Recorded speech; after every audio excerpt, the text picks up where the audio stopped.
to the intermediate Photoshop course.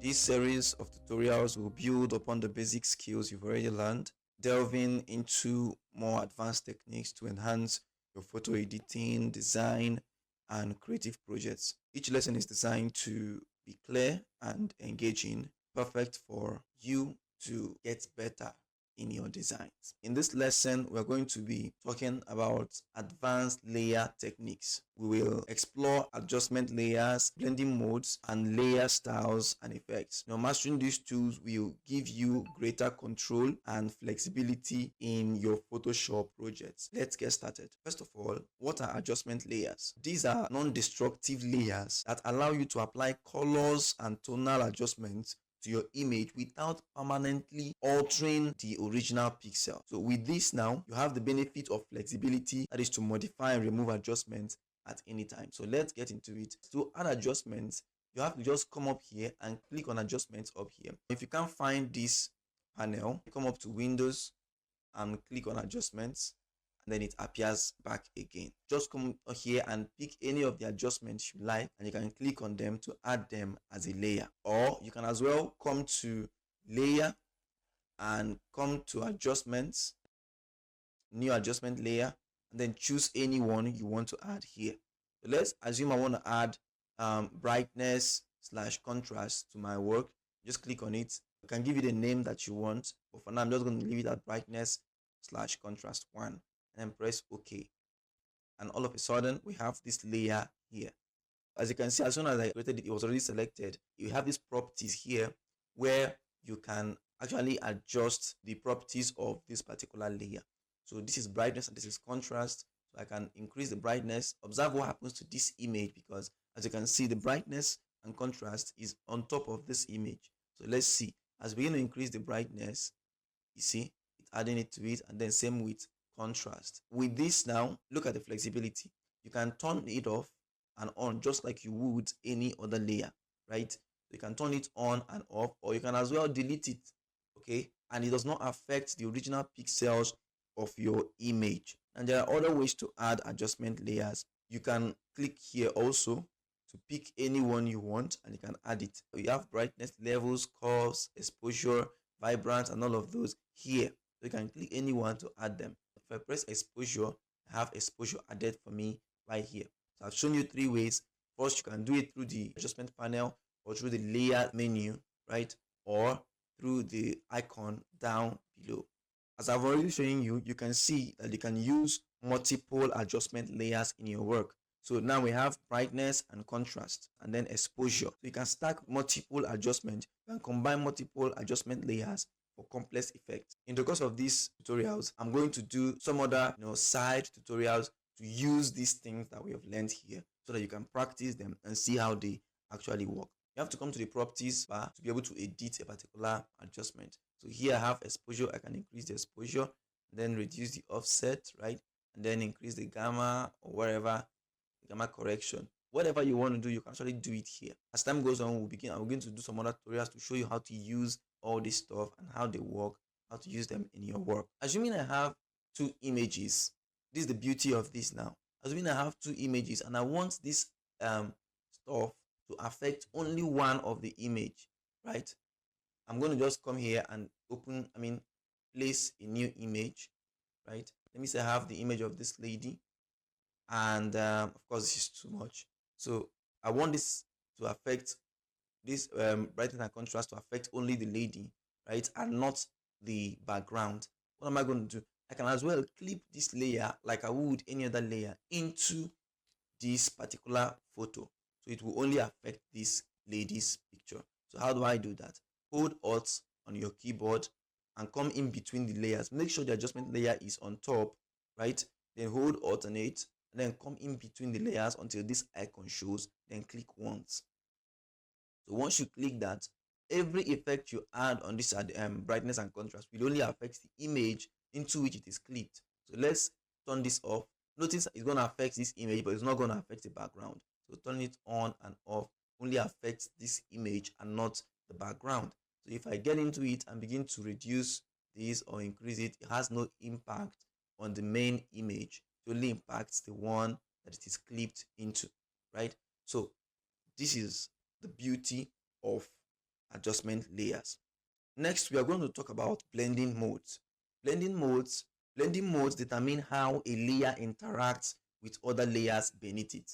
So for now, I'm going to delete these two adjustment layers, and I'm going to have just two images in my work. I'm going to increase the size of this, right? I have this currently, this is completely opaque, right? We can't see anything underneath it. That is normal. This is how to change your blending options, your blending modes. So you come here and you see a lot of blending modes here. Now, this is normal. Normal is just drop it on top and cover it up, right? So, but you can actually change it to dissolve, which will not see much impact now. But you can change it to darken, and you see how it's impacting it. Now, you can keep on going, changing it to multiply, and you can see it has different effects. It interacts with the image underneath it differently, right? So I'm going to just explain a couple of them, how they actually work. So for example, multiply, for instance, let's choose multiply. Multiply darkens the image by multiplying the base color with the blend color. So it darkens the image by multiplying the base color with the blend color. So you have found out that this is great for adding shadows or darkening images. If you want to add some kind of shadow to your images. Now notice that without this, right, without, let's put it at darken, multiply. Without this image is kind of brighter, but it kind of adds a darkness to the image underneath, right? So when I turn this on, there's a darkness that is with using the pattern, this particular image on top, it adds kind of a shadow to the image underneath it. So observe these edges, how the colors will get that lighter as I turn this off now. Now that is it. We used to add shadows. Then the next one I'm going to explain is going to be screen, right? The screen lightens the image by inverting, multiplying, and inverting again. It inverts the colors, multiplies it, right? And then inverts it again. This is ideal for highlight and brightening images. So let's say I click on this, turn it on, and then come to screen. You can see what happened. So it kind of makes it brighter. And understanding these things are not as important as using them and seeing how they work, right? It's quite intuitive. You know when you use it as time goes on. But I'm explaining this to you so that you know how you can start applying it for a start. I'm going to talk about two more. The next is going to be overlay. And the overlay combines multiply and screen modes for contrast enhancement. So let's say I come down here and I choose overlay. So you can see this is a combination of both multiply and screen, right? This is useful for adding texture, or enhancing details, right? You can add texture to your image. So you can observe how it feels like you put a transparent stuff on top of it and all of that to give it more texture. Then the last one I'm going to talk about, then I'm going to leave you to explore the others and see how they work and how you can use them in your image. I'm going to explain soft light and hard light. Now, soft light provides subtle contrast, while hard light provides intense contrast, right? This is perfect for creative effects and enhancing depth in your image. So let's say I switch from this to soft light. Soft light, where you, soft light. As you can see, it's kind of soft, right? You understand what I mean when you switch it to hard light, right? So this is soft, this hard light, and this is soft light. So it kind of increases the contrast, but it's based on, this one is more intense. Hard light is more intense than soft light. Now, as you can observe, these things are related. So what you do is when you want to work on something, want to use blending option on an image, you have to switch between each of them to understand how they work. Having these explanations I've given you in mind, to be easier for you to pick ones that would work quicker to create the effect that you want to create. So I'm going to go back to normal and let's talk about layer styles. Layer styles are predefined or custom effects that can be applied to layers such as shadows, glow, bevel, gradient, and all of those. These layer styles, they are non-destructive. What it means is that they can be edited or removed at any time. So they don't really affect your layers, okay? So they are non-destructive. So don't be scared of adding a layer style or to your image or your text or your shape. You can actually remove them at any time you want, right? So let me turn this off here, and I'm going to draw a circle. so that I can use it to explain what I want to do actually. So I'm going to draw a circle. I'm going to give it a color of a yellowy color like this. So I'm going to just select some styles to show you how it works. First of all, how do you access layer styles? So you can double click on this layer to access your layer style. When you want to double click, don't double click on the name and don't double click on the thumbnail. These things do different things. If I double click on the thumbnail, I will just be changing the color. And if I double click on the name, I will just be renaming the image. But you can double click any other place apart from the thumbnail and the name. So somewhere here is cool. So you can double click here. In this case, you can double click somewhere here that is not on the name and not on the thumbnail, right? You can double click on here. And once you double click on it, it will pop up with the layer styles. I'm going to bring this here so we can see the effect here and what we are doing. So as you can see, there are a list of layer styles that you can actually apply. But before I get into it, I'm going to close this down and show you another way to access it. So now you have your image selected, your shape selected. You can come down to FX down here and select a particular blending option you want. So let me say I want to start with drop shadow. I'm going to click on drop shadow. It's still going to pop up and it's going to go straight to drop shadow property. That is it. I'm going to turn it off so I can explain how these things work. So when you come into it, sometimes it's going to come up here, sometimes it's going to be here. Most times it's going to be here, right, on the second tab, the blending options. So what you do, first of all, you have to click one of the styles to start with. So the best way to do it is to click the body, right, of the style you want to add. Don't just click on the checkbox. If you click on the checkbox, it's just going to check it and apply the preset effect on it. As you can see around here, it applied the preset effect, but it did not really give you leverage or open up a window where you can adjust that. So the best way to do it is to click on this, right, on the body of the effect to go into where you can start editing it and all of that. So to try that out, I'm going to start with drop shadow, down, down, down. So we just click on the body here for the drop shadow. As you can see, there is a shadow we just added around this particular circle. So I can turn it on and off to see the effect. As you have clicked on this body, so this is the drop shadow. It adds a shadow behind the layer or the layer you're applying it on. And the next I'm going to talk about is going to be the inner shadow, right? Since we are talking about shadow, the drop shadow adds shadow behind, but inner shadow adds a shadow inside the edges of the layer. So here now, if I increase this opacity, you can see the shadow is happening inside. We have another one, bevel and emboss, right? I'm just picking some to give you an example how they work. So I'm going to remove this so that I can see how some of these other ones work. So if you click on bevel and emboss, it creates a three-dimensional effect. So it's looking like the image is bulging out. If I adjust some things here, right, you can begin to see what it feels like. It looks looking like it's bulging out. Okay, like it's as you can see. Then we also have stroke. You can just add a stroke to your image and change the color. And then we have outer glow and inner glow. So let's turn off this so you can see what outer glow looks like. Outer glow and inner glow adds a glowing effect around or within the layer depending on the one you chose. So let's say we choose outer glow for a start. You can see it's adding a glow around the layer. So let's change the color of this to the color of our shape. Now we have a glowing effect. But we can as well add a glowing effect internally, right? So inner glow, you can change the color of this to blue so you can see that it's actually there. You can change this and increase the opacity. You're already seeing something small there, and then increase the size, right? So you see it's glowing. You can just adjust these things, tweak them to be able to create the effect you want to create. The next one we're going to talk about is color overlay. So now we have yellow applied to this. What if I want to add another color that is not yellow and I want to do it through here?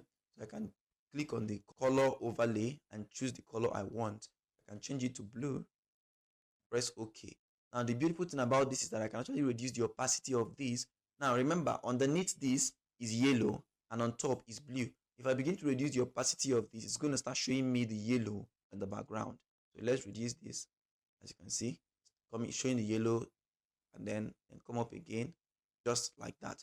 So this is how it works. So you can take your time and go through all of these things and see how they work. If you have observed in all these things I've shown you, you will see that there are about 4 or 5 specific effects that must be adjusted. Some have more, but you have the opacity, number one, the angle, the distance, the size, and the spread.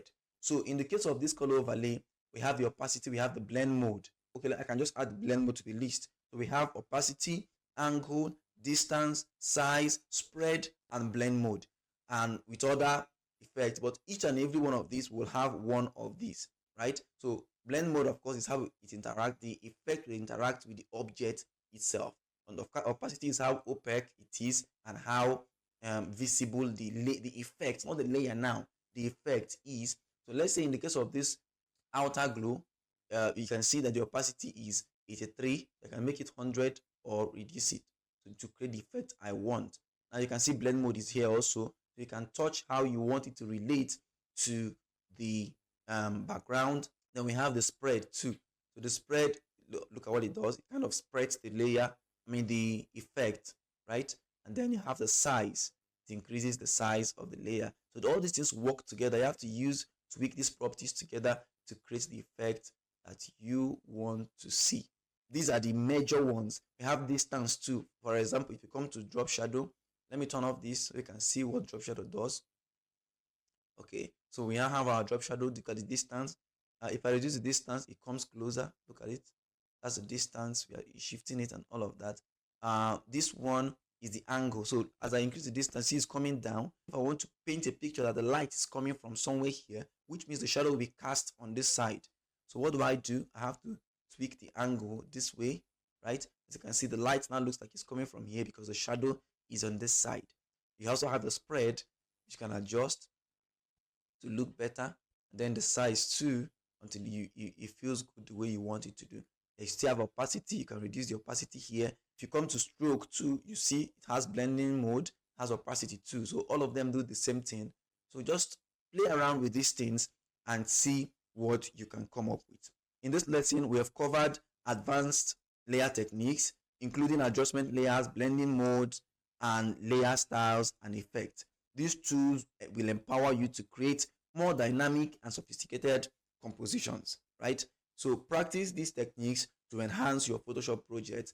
Take your time. Make sure you take some time to practice each and every one of these techniques. If at this point you've not subscribed to my channel, click the subscribe button and click on the bell icon to be notified when I post my next video.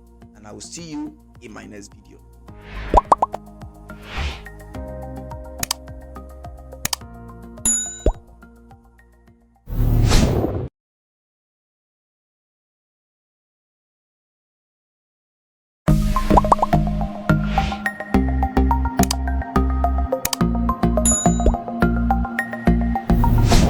Alright guys, welcome to today's tutorial on masking techniques. From our last tutorial, we started talking about non-destructive editing with adjustment layers and layer styles. Today we're talking about another non-destructive editing technique. In this lesson, we'll explore layer styles, clipping masks, and quick mask mode. So stay with me.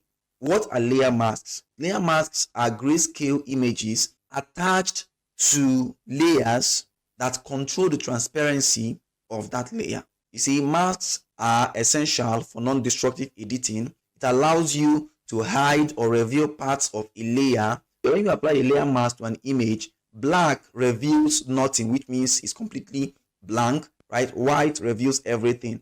Gray reveals, partially, right? Pay attention to what I just said now. Black reveals nothing, white reveals everything, and gray reveals partially. Now we're going to see it in use. But first, I'm going to talk about how to add a layer mask. Now, if you notice, I've dropped in an image, a cool image of myself, an avatar of me. I'm going to show you I'm going to use layer mask on this. So to add a layer mask, select the layer you want to add it to. Then click on the Add Layer Mask button at the bottom of the layer panel. So here we have an Add Layer Mask button. So click on it once, and as you can see, we have a layer mask added to this. Then, to be able to edit the mask, you have to select the brush tool. Go to the brush tool here and click on it. And then you can, of course, change the brush the way you want. Reduce the size of the brush. right? Until it looks good. I think this looks good. Then I'm going to increase the hardness a bit, right? That is how soft or hard the edge is. I'm going to try this out. If I begin to drag around this, it will start adjusting the transparency of this image. Now, notice two things. One, you must make sure that you have the layer mask selected. Now, you can actually select the image and not the layer mask. But in this case, you must make sure you have the layer mask selected. Then, you must make sure that the foreground color is set to black. Currently, our foreground color is set to white. So I'm going to press X on my keyboard to switch it. So pressing X switches it to black, and then my background color is going to be white, which means as I start painting over this, it's going to start wiping everything through and through, like wiping this part of the image. If I choose gray here, remember I told you black reveals nothing, white reveals everything, gray reveals partially. So if I choose gray or another color that is not black, you observe it will not wipe everything. But for now, I'm going to choose black and show you. So if I start wiping on this image, just click and drag, click and hold it down. That's left click now, and drag around it. You see, to start wiping the image. Now, when you see this check, this white and gray boxes in Photoshop, most times, except you imported an image that has it already, it means transparent, right? So this is we are creating we are removing the background, right? Now observe that if you look at the layer mask over here, this part that I've brushed over is completely black, right? That means it shows nothing. That's why it's transparent here, okay? And this part that is still visible, right, is showing white over here. So that is how it works. As I begin to wipe, I'm removing the background. I'm reducing the transparency of different parts of this image without changing the image directly. So observe that this image here is still very much the same, just that we are affecting the transparency of some parts of the image. Now observe what happens when I switch this to any other color that is not full black and I start painting. Observe that this is gray over here. If I paint this, it's showing gray, as you can see. So if I paint it over this place where it's already black, it's going to paint gray. That means it's restoring some parts of the image. Now observe what's happening here and here too, right? So that is how it works. If you want to really wipe off everything, you have to be on black, and if you want to restore everything, you have to be on white. So I'm going to wipe them again. As you can see, the black is restoring, and this whole place is being wiped, and all of that. So if I press X again on my keyboard, I'm going to switch this to white. So let me assume I was doing this and I made a mistake and wiped off a part of the character. So I'm going to press X once, and this is going to switch to white. The foreground color will now be white, and I begin to wipe it over it again, and I'm restoring that part of the image that I made a mistake on.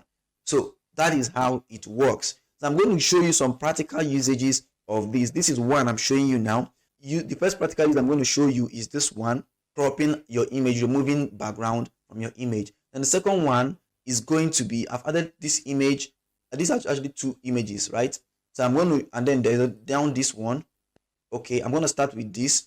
The next usage is selective editing. This helps you apply adjustments and effects to specific parts of the image. So let me assume I want to, I remember in the past tutorial, we talked about adjustment layers. So I'm going to leave the link somewhere in description or somewhere in this video so that I can go ahead and watch it after you are done watching this one. In that tutorial, I demystified everything about adjustment layers, how to use them, how they work, and different ways to apply them. So do well to go watch that tutorial immediately after you're done watching this one.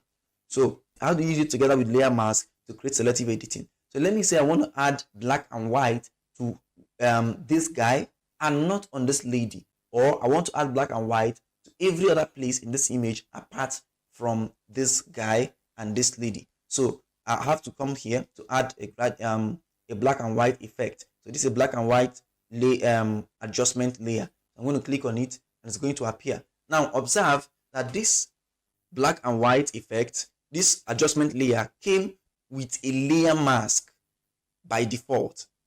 However, it still affects everything, right? The layer mask, the black and white still affects everything.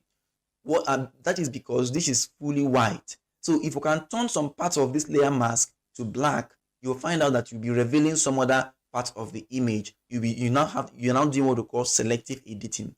So let me choose my brush tool, right? I've pressed B on my keyboard to select the brush tool.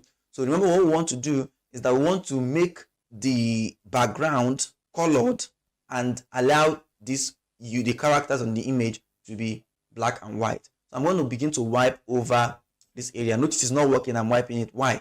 Because this is white. So I have to press X to switch my foreground color to black. Yeah. So as I begin to wipe now, you will notice it's showing the colored part of the image. Notice that I have the layer mask selected. So, and then you can see the black here is showing. So I can now begin to wipe these things, press the left bracket key to reduce the size of my brush where I need to, right? And then I can wipe them through like this. Where I make mistake, I can correct them later. So this is how it works. I'm just going to do this and then come back to our tutorial.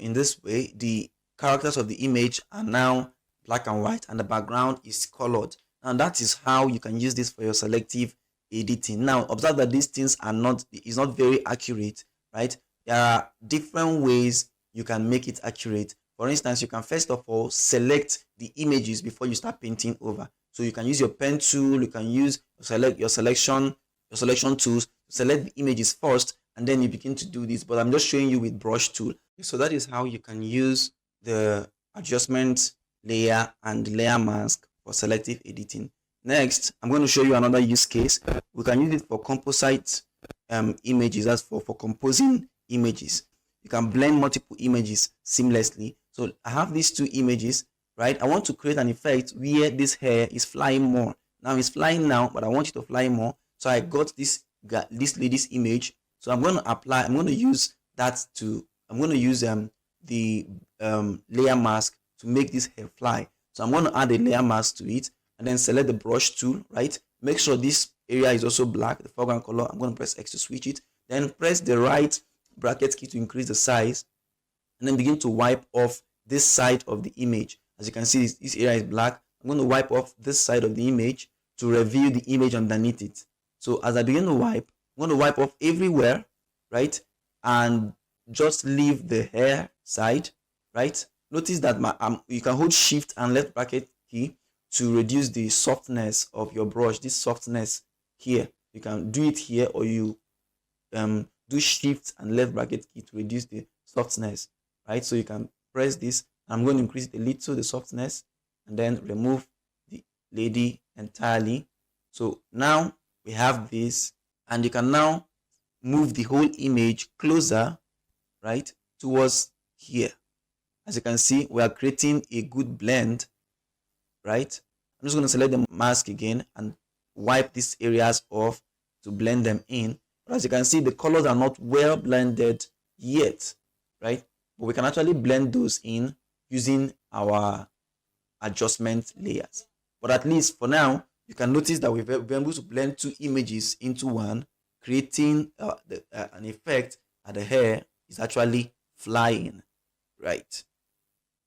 Okay, so next I'm going to be talking about clipping masks. For this, I'm going to create a new document. Just press OK. So the clipping mask is used to mask a layer to the content of the layer directly below it. So let me say it again. It is used to mask a layer. So you have a layer, right? Let me say you have an image layer. Let me see if I can place an image here. So I have this image, right?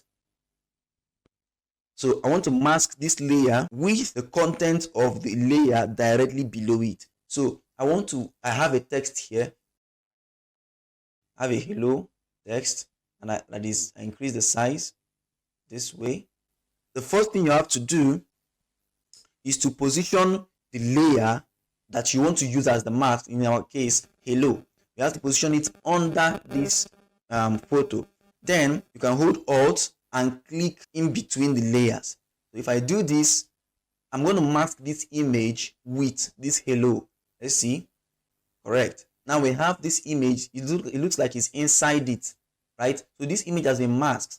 We are still seeing the image, but we have used the hello as a mask. So this is how it works. Now you can move your images around. Now this already looks cool, and I believe you can use this a lot in your work. Another way to do this is to right-click the upper layer, right, and select Create Clipping Mask. So you can actually hold Alt again and remove this, and then right-click on this image here and go to Create Clipping Mask. I'm just going to clip it with the one underneath it. So this is how you create clipping masks. Now you can actually use this to apply a texture only to the text or shape or shape below, right? This is what I just did now. You can use it to apply a texture or to text or shape. So I'm using this image as a texture for this particular text, okay? And I've also told you about selective adjustments, how you can use it to apply colors, adjustment to specific layers without affecting the others. So next, I'm going to talk about quick mask mode. So the quick mask mode is a mode that allows you to create and edit selections using a brush, right? Any area painted with a quick mask, they are always displayed in a translucent red overlay by default. You can press Q on the keyboard or click on the quick mask button at the bottom of the tools panel to get into the quick mask mode. So press Q, or you can come here and click on the icon here. Now observe that as soon as I click this, the layer that I have selected is made red on the layer part. So the next thing you have to do is to use the brush tool to paint over the areas you want to select. Let's say I want to select the area of this light. So I can actually use the brush tool by pressing B or clicking the brush tool and then holding Shift and clicking the right bracket tool to increase the hardness for more precision, and then the left bracket key alone to reduce the size. So I want to select this area. You now begin to wipe over it. As you can see, as I'm clicking over this, right, it's red in color. That's the translucent red I'm talking about. Okay, so this is what I want to select. I'm done selecting now. So what you just need to do to make a selection is to press Q again to convert the painted area into an active selection. So press Q and it's converted to a selection. So you've selected this part of the image. Now you can now do anything you want to it. You can use the selection tool and modifications to perfect your selection. So this can be used in complex selections. Like for example, you can easily create selections with irregular shapes or intricate details, right? Also, you can also use it for specific areas to apply adjustment effect to selected regions. In this lesson, we have explored various masking techniques, including layer mask, clipping mask, and quick mask mode. These techniques are vital for precise, non-destructive editing in Photoshop, and mastering masking will significantly enhance your ability to manipulate and composite images effectively. So if at this point you've not subscribed to this channel and you've not liked this video, I want you to like this video, subscribe to this channel, and click on the bell icon to be notified when next I post the video, because we are still on this course. We are taking this course to the advanced level. So if you're interested in learning more on Photoshop and design, hit the subscribe button and the bell icon, and I will see you in my next video. Bye for now.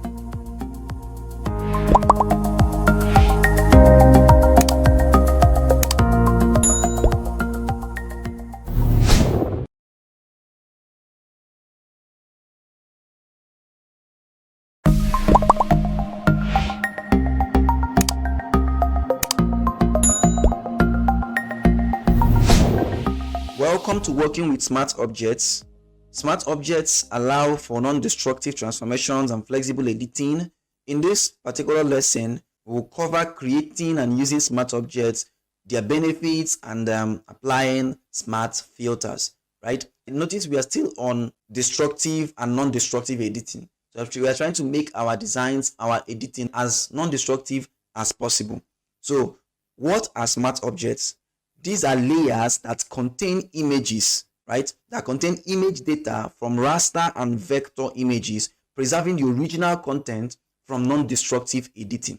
So let me go over that again. So their smart objects are layers that contain image data from rasters and vector images, preserving the original content for non-destructive editing. Now, this helps you to maintain quality during transformations. For example, applying filters and all of those things. So it helps you to apply filters non-destructively and even reuse your assets. So I'm going to show you how to create a smart object from an existing layer. So let's say I have this circle shape here, and I want to create a smart object out of it. What am I going to do? Just right click on the layer and say convert to smart object. Now observe that the icon here changed to something like an image, right? This is the smart object thumbnail. So it changed to this. This is the icon. How you know that and that a layer is a smart object. To create a smart object from external images, just place the image in your document using the place function. So you say place embedded or place linked. So for now, I'm going to use place embedded. I'm going to choose this image that we used in our last tutorial and press enter. As you can see, as soon as you render the image, it came as a smart object. Now, what does this even mean? I'm going to go over the benefits of a smart object. Smart objects have a lot of benefits in design. Okay, one of them is non-destructive transformation. For example, scale, rotate, skew, and distort without losing any quality. Secondly, flexible editing. For example, you can apply filters and adjustments that can be modified or removed at any time. Number 3 is reusability, right? You can use the same smart object multiple times across a project. That is helping you maintain consistency in your work. Next is going to be preservation of vector data. So it helps you retain scalability and the editability of vector graphics imported into Photoshop. For example, now, if you are working on a logo, you can insert logos as smart objects to maintain quality during resizing.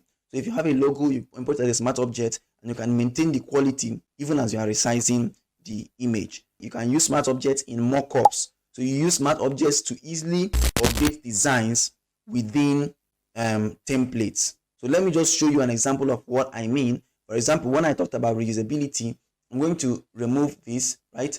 We've turned this into a smart object, right? So I'm going to hold Alt and click and drag to duplicate it. Now I want to change the size of this particular stuff, right? The size of this circle. If I change this here, it's not gonna affect this other one. But now let me press Ctrl Z and then double click on the thumbnail here, right? And I reduce the size of this object here. I press enter and press Ctrl S. You will observe that it's going to affect on this layer, it's going to affect these two images. You're going to reduce the size of these two images together. So let me say Ctrl S here and it's saved. If you go back, you see they are now small, both of them together. So if I now come here and apply a color to this, let's say red, you will press Ctrl S, the color will change, the color of the two layers will change. That is flexible editing, that is reusability. That is, now think of what you can actually achieve with these. Smart objects are so beautiful to use on Photoshop. So you can preserve vector data. Imagine you imported a logo, right? You placed a logo into your image, into your design, and then you want to edit it. You can double click on it if it's a smart object, get into it and adjust it the way you want, and then bring it back and then just save it. The changes are going to be applied to your logo without spoiling the quality or destroying the quality, right? So you can use it very well. Some of you that have used mockups before, and if you're going to use it in the future, you observe that people that create mockups use this a lot. So imagine I created this stuff now, and it has a text on it that says hello, right?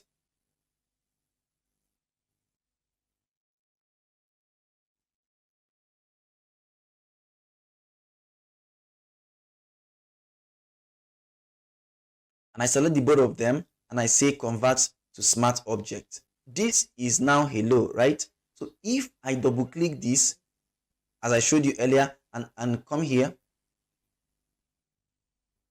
duplicate it and then double click on it, I can notice that this hello is still here.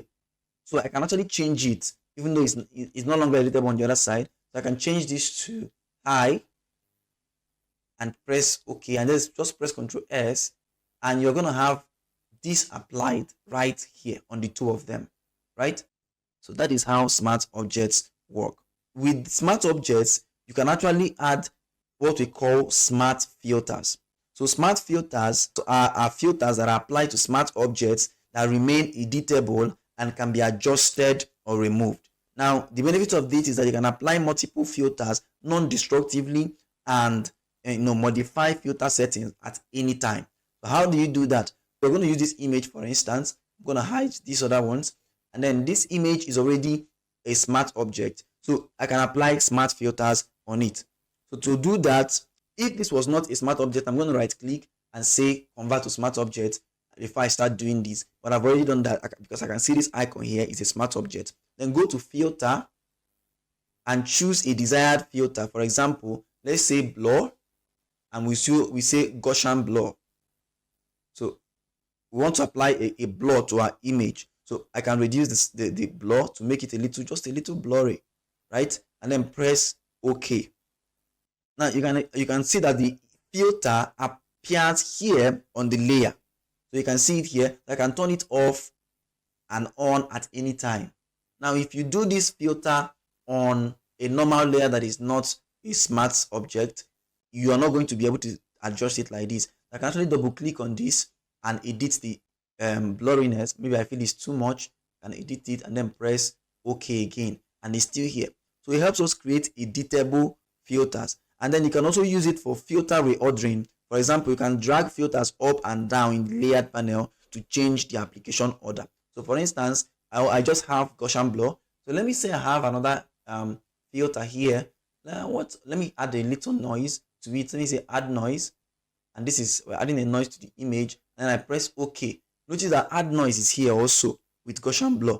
I can actually drag this one above. I can drag this above this, right, to change the order to make it look better. This is so beautiful, right? That's how what smart objects can help you achieve on Photoshop. The next benefit is masking smart filters. So you can actually add masks to this such that it affects some parts of the image and not every other part. So click on the mask thumbnail next to the smart filter. So that is it here, the smart thumbnail, and then you can begin to control where the filter is applied and all of that. So remember, we use the brush tool. So if I don't want these areas to be affected by these filters, I can press B on my keyboard and then increase the size of my brush, and then click here. As you can see, these areas, because this is black here, I'm wiping off the filters in these particular areas. So let me use this place to make it more visible. So I just click here. You see, that place is no longer being affected by the filters. That is the beauty of smart objects. You can use this for your creative effects, right? To apply multiple filters to achieve complex visual effects. You can see what we've already done here, and these things remain editable, right? And then I'm also showing you another usage, selective filtering. So you can use filter mask to apply effects only to specific areas of the smart object. That is beautiful. In this lesson, we've delved into smart objects, exploring how to create and use them, understanding the numerous benefits, and applying smart filters to for non-destructive editing. We've also incorporated smart objects into our workflow. Now, when you begin to do this in your workflow, you enhance flexibility and maintain the quality of your designs. If you got any value from this video, I would like you to like this video, click the subscribe button, and hit the bell icon to be notified when I post my next video, because I can tell you something better is coming. Thank you for following this right to the end, and I'll see you in my next video. Bye.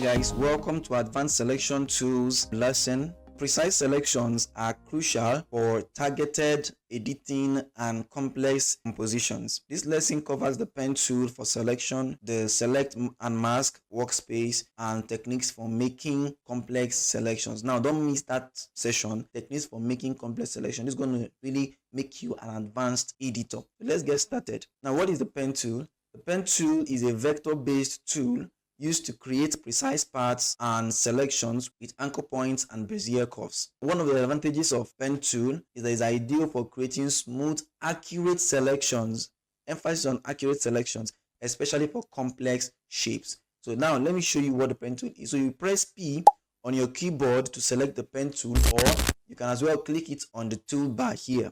Then you can click to add anchor points and click and drag to create curved lines. So when you click once, you are adding an anchor point, right? But you can as well click and drag, as I'm holding down the left click, I'm dragging to create a shape, the kind of curve I want. You can just play around with this. Then you can complete the part by connecting back to the starting point. So let's say I want to complete my part. I want to create something like this, and then like this. Yeah. So once I click back on this place, I've connected back the point. With that, you can now convert the parts to selections. So how do you do that? Just right click, right, and click on make selection. Click on make selection and press OK. If you want to adjust the feather, let me press Ctrl Z and show you. If you want to adjust the feather in make selection, you can adjust it here. If you want, it to feather in, that the selection to feather in and all that. But for me, I want to leave mine at 0. So I'm going to press OK. You can actually do some editing of the parts. So let me say before I make this selection, because I'm not focused on selection here, I'm focused on the pen tool, right? So I want to show you how you can adjust this. Let me say I don't like how this thing turned out. So how you can do that is by pressing A on your keyboard or come here and click direct selection tool. With the direct selection tool, you can actually click on the points and select them. Notice that as soon as I click this, all these other points became empty, all these other nodes apart from this one, which means this is the one I'm editing at this point. So I can actually move it around when other ones will stay where they are. And then I can drag this around to change how they look like. You get that? So you can use the anchor point or delete anchor point tool within the pen tool. So you can actually, instead of using this tool, or together with this tool, you can press P also and then use other tools that are inside here. Now inside the pen tool, that is the free transform, that is the curvature pen tool, that is the add anchor point tool, and that is delete anchor point tool, and that is convert to points tool. So these tools are the ones you are going to use a lot, these three here. Okay, so while on the pen tool, once you hover over it, you're going to see delete anchor points. Notice that this icon will change to minus. So if I click on this now, it's going to delete that particular anchor point, right? And as soon as I did that, where an anchor on the line, it's going to show me plus, which means I want to add an anchor point. I can click and add anchor point here. Nothing changes as well, but I can now drag it around. You can actually hold Control, right? While on the pen tool, you can hold Control to temporarily switch to the direct selection tool here to be able to adjust these lines here, these nudges here. You can hold Control here and then click and drag this to look the way you want. I'm still holding down Control, right, until it becomes the way you want it to be, right? And then you can now start adding or removing anchor points as you want until you create the effect that you actually want. So one of the use cases of this is going to be in object isolation. For instance, you want to precisely select and isolate objects from a background, or what you might call cropping your images. And I'm going to show you an example shortly. Then there is also another use case that is, you can use it in complex shapes. So you want to create a shape like we are doing now. You can use this to form a shape that you want. So for now, I'm just going to delete this.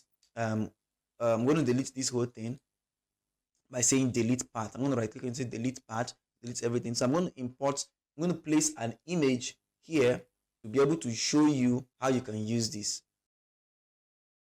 So once again, I'm going to use the image of me, right, my avatar image, to show you how this works. So now I want to be able to select this guy, but I want to select it so accurately. So what can I do? I'm going to just press Z, of course, to zoom in, right? I'm going to zoom in a bit, and then I'll go back to the pen tool and start selecting. So I click on this and then click somewhere else. See, I'm still clicking and holding down, right? So be able to adjust the curves the way I want. I'm going to come up here again, click here, adjust it the way I want, come up again, click it somewhere here, bring it down. I'm holding control to be able to use the direct selection tool to bring it down. I would have sped this up, but no, I want to show you how I did this at least up to a point. If I need to speed it up, I will. So you hold control down here to be able to drag these things around to make them look the way you want on this end, and then come up here, leaving control now, click and drag to get what you want. Come up here again, do the same until you get exactly what you want. Okay, if you want to create curves, you just by clicking and dragging. That is it. And this creates a more perfect selection for you. Now, I'm okay with this, but I know I need to move it up a bit. I'm going to hold control to switch to the direct selection tool temporarily. Then I'm going to move it up here. This is better for me. Then I'm going to come up here and now start and continue my work. Yeah. Now I'm done with this, but this is a sharp edge. Pay attention. This is a sharp edge. So if I click here now to continue, it's going to create a curve, and I don't want that. So I'm going to press Ctrl Z on that. What am I going to do? I'm going to want to remove this side, right? This side of the node. So I'm going to press Alt, and I'm going to show minus. Make sure you're holding Alt. If you press it this way, it's not going to work. So hold Alt and clip this like this. It's going to show this icon before you click, right? It will be showing let me press Ctrl Z. Hold Alt and come here to show this icon. Then you click it.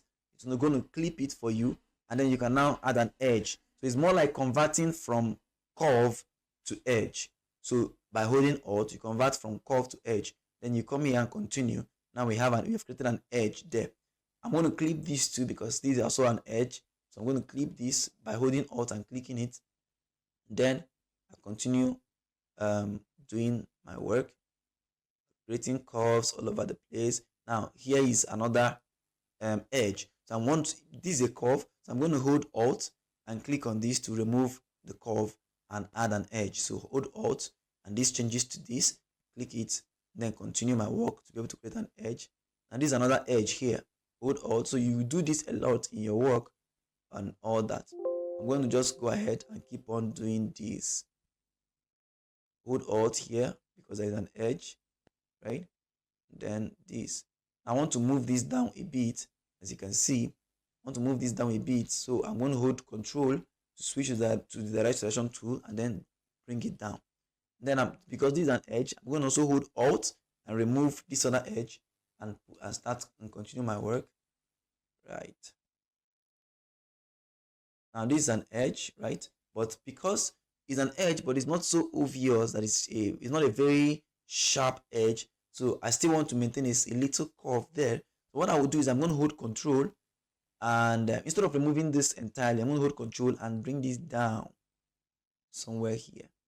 You be careful so you don't destroy your work by this. So just bring it down somewhere here, then continue the work. Now it has a little curve there. So you continue doing this until you are done.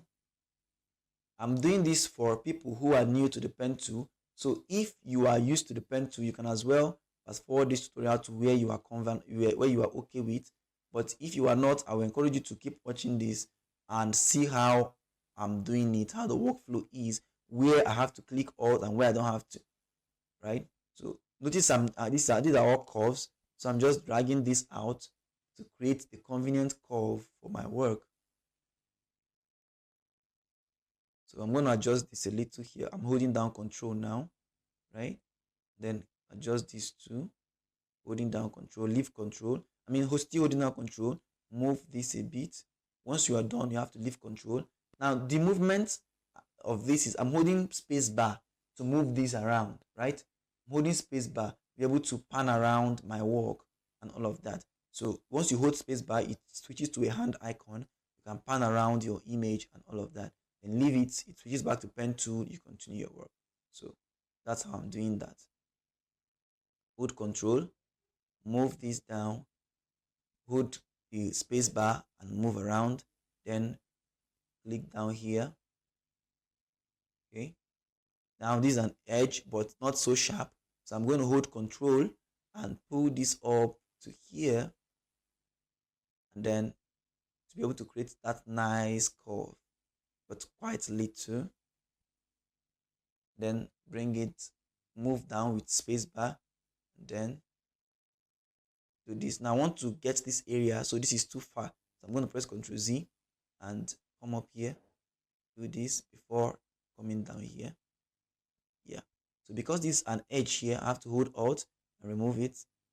Click here, hold Alt, then continue.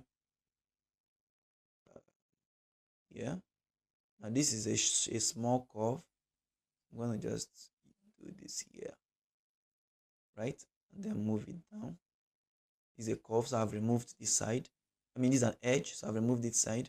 So here, remove this, remove this. Oh well, there's a small curve here. I'm going to leave it, but I'm just going to make it very small by moving this here, and then like that. Come here like so, move it down with Control, then adjust this to blend well. Okay, then I'm gonna come here. Okay, easy peasy. Right, so you can do this with any image that you want. I can tell you that the pen tool can be challenging at first, but don't be discouraged. Now if you make this mistake and hold Control and click somewhere else, that's you deselected this, just hold Control and click on where you want to continue and continue.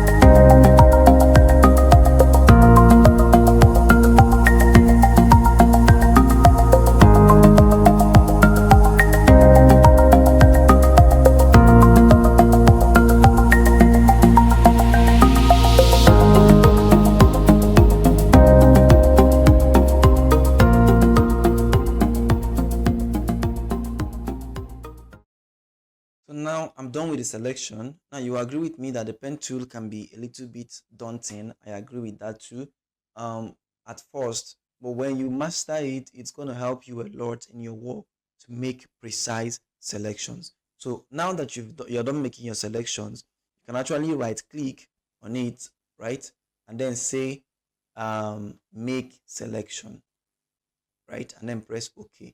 It's going to help you. You've made this selection and it's very, very accurate. You can zoom in to observe how accurate our selections are, right? So the pen tool is so cool for making accurate selections and all of that. You can select this, you can remove the background from this, but in order to show you how to remove the background from an image with this, I'm going to advance to the next part, the second part of this, that is going to be select and mask workspace. So when you're done selecting your design, make sure you're on any selection tool of your choice, then click on select and mask up here, right? Select and mask, and you're going to, a panel is going to pop up on the right side or anywhere in your design. You want to adjust the selection and the mask before you use your work. So the advanced the select and mask workspace is an advanced interface for refining selections with specified tools and options. Okay, so you can this is how to access it. I've shown you. You can access it all here and all of that. So the first thing you want to do is to adjust the view mode. If you like the way it is, it's fine. This is how you want to inspect or monitor your image. So you can switch it to be on black. You see how it's going to be on black, how it's going to be on black on white, right? Black and white kind of silhouette kind of thing, but on layer, right? On layer, you see it here on matching ants and all of those, onion skin. So choose the one that you want. Okay, but let me leave it at red for now. And then you have to start setting up all this stuff for you, right? So you can actually adjust the radius of your design. So if I zoom in, right, and adjust the radius of this, you see the impact it's going to make on these edges. So pay attention to the edges of this design. So I'm going to increase the radius. Now you can see the impact it's making. So you have to be attentive to see the changes you are making on your design. So it can make it better, but when used wrongly, it can actually distort your design. So you can actually adjust these parameters and these properties to see how the image do. So for example, let's see what feather does. If you increase this at 0.8 pixels, if I increase it, it starts feathering the image, right? If you want to create a feather for the image, this is how you do it. You can increase it or reduce it. So I think I'm okay with 0.8. It creates a realistic effect and not so sharp. If I want to increase that, I can just add a little more, but not too much that it begins to look weird. So the smooth, right, is how smooth selection is. Notice it also affects the edges too. So you don't increase that too much such that your image does not have an edge at all. So you can also increase the contrast, that is this place, right? The contrast of the selection. So increase this and see the impact it does. It kind of sharpens it a little bit, but it's just adding more contrast to it, right? So then the shift edges, you might want to shift the edges inward or outward. So if you reduce it, you are shifting the edges inward, but if you increase it, you're shifting the edges outward.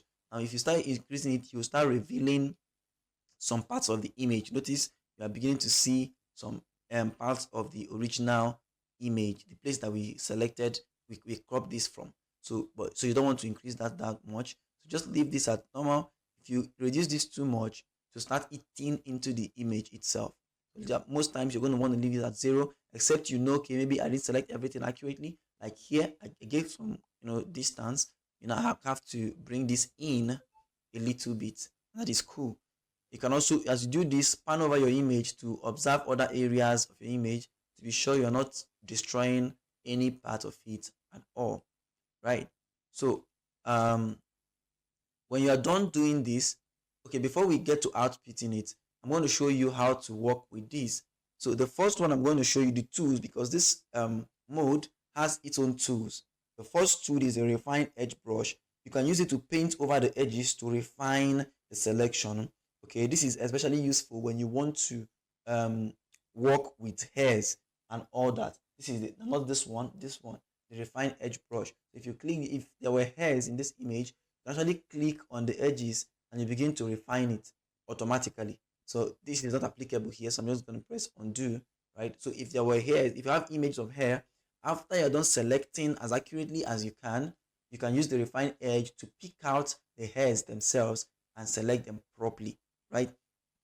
There is also the brush tool. This is where you can manually add or subtract areas from the selection. So look at this brush area now. So let me say there is an area I didn't select. Let me say this small area, I want to, select it, right? You can now do this and reveal some other parts of the selection. I'm going to press undo to remove that.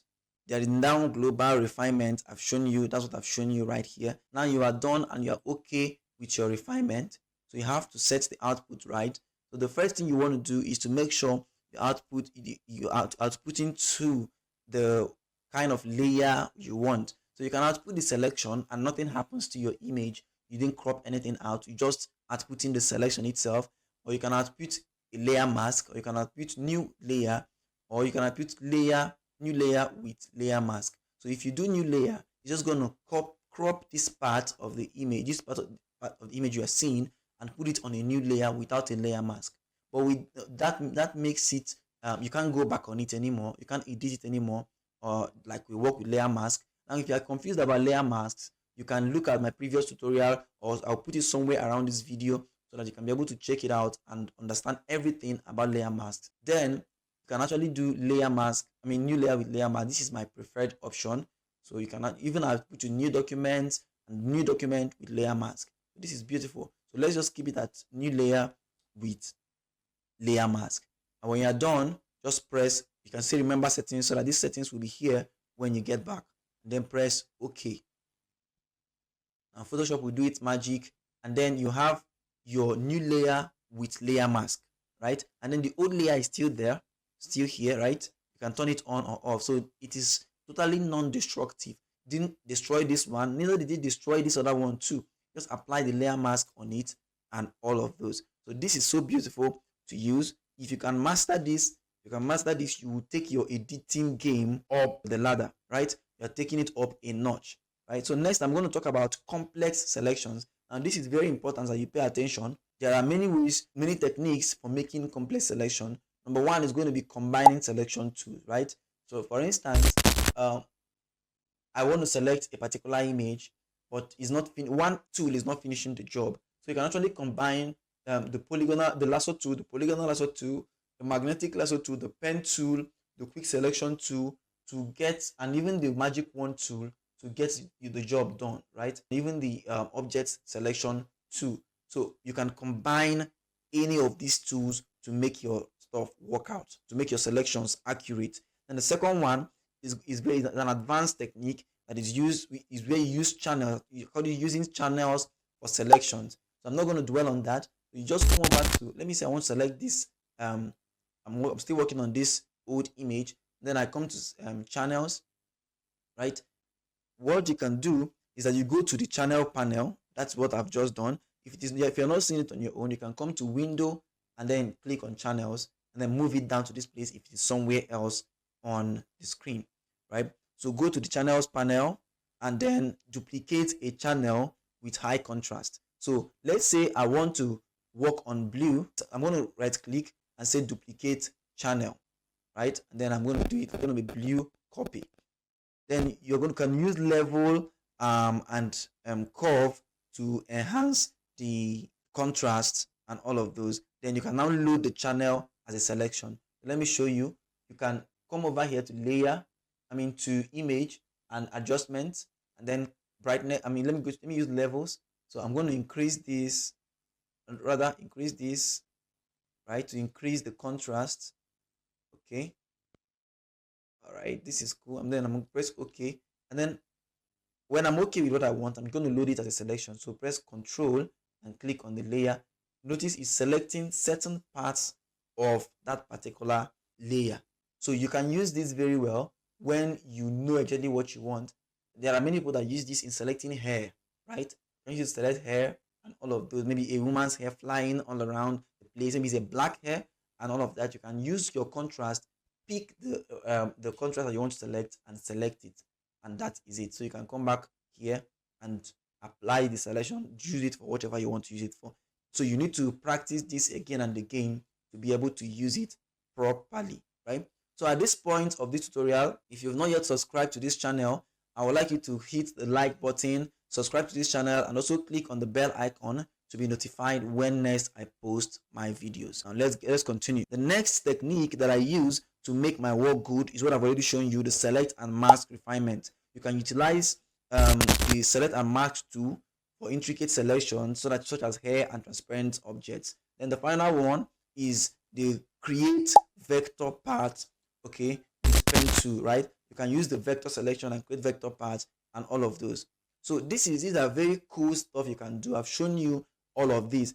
If you can be able to implement these things in your design, you can use them for composite image editing. So for example, you can blend multiple images by making precise selections. So for example, you want to use this image you've selected here.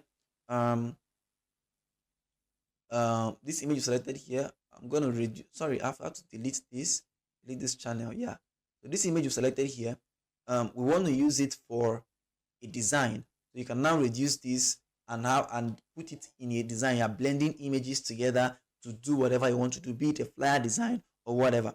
You can actually do advanced retouching with this. So you can isolate specific areas for targeted edits without affecting the rest of the image. So maybe there is something you want to do to this particular place. For instance, I can actually decide that this blue color I'm seeing here, I don't want to see it anymore. So I can actually select this part of the image and remove the blue color from here. So that is possible. It's called advanced retouching with selection tools. So in this lesson, we've explored advanced selection tools, including the pen tool for precise and path-based selection, the powerful select and mask workspace for refining selections, and techniques for making complex selections. Mastering these tools will significantly enhance your ability to create detailed and accurate selections on Photoshop. So this has been a cool tutorial, and if you've gotten any value from this, as I know you have, hit the subscribe button. Of course, first of all, click the like button and hit the subscribe button and click on the bell icon to be notified when I post my next video.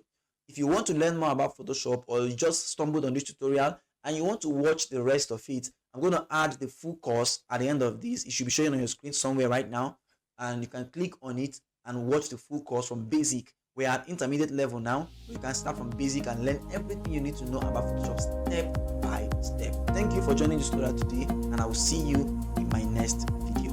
Bye.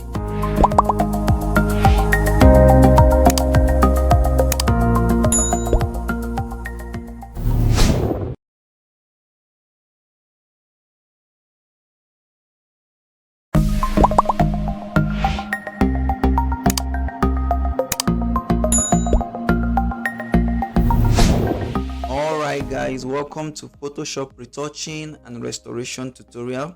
This lesson focuses on techniques to enhance and restore photos, including removing blemishes, using dodge and burn techniques, and restoring old photos. So we're going to dive into all of these things. So first of all, we're going to start with removing blemishes and imperfections. So if you look at this now, I've imported this photo, a random photo of a lady with blemishes on her face. We're going to work on restoring this lady's face to look good, right? So for this, we're going to use 3 tools. Number 1 is the spot healing brush tool, and the number 2 is the healing brush tool. Number 3 is the clone stamp tool. So first is the spot healing brush tool. This tool automatically samples surrounding pixels to remove blemishes. So let me show you how that works. So if you zoom in, you can select this tool to start working with it. All you have to do is to now observe that this is a brush, right? So the same the technique of reducing and increasing the size of the brush still works here. So the left bracket key reduces the size of the brush, and the right bracket key increases the size of the brush. Now we want to start removing the blemishes. This is very simple. All you have to do is to find the blemish and reduce the size of the brush to fit into it, and then you can click on it. It automatically and intelligently removes that blemish from there. So let me say we pick this one, right? And then you click on it, see what it does. So it kind of samples the pixels, the surrounding pixels, to remove blemishes and all that. So you can observe, if you look at here, there is kind of a sharp edge around here. So going back to this tool, what we can do is to, of course, shift and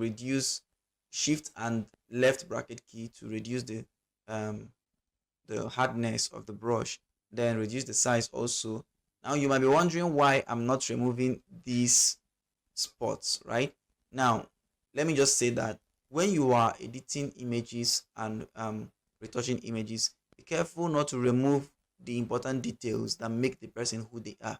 Now these spots don't look like pimple to me. They look like things that were there from the lady's childhood or something like that. So you don't want to remove all those things. While it's going to be easy to remove, but you don't. So let me say I want to remove it. Just click on it once and it's gone. So but we don't want to remove that. I want to leave the details that make the person who they are. So that's how this works. So you click on the blemishes you want and they are removed by sampling images of the surrounding areas.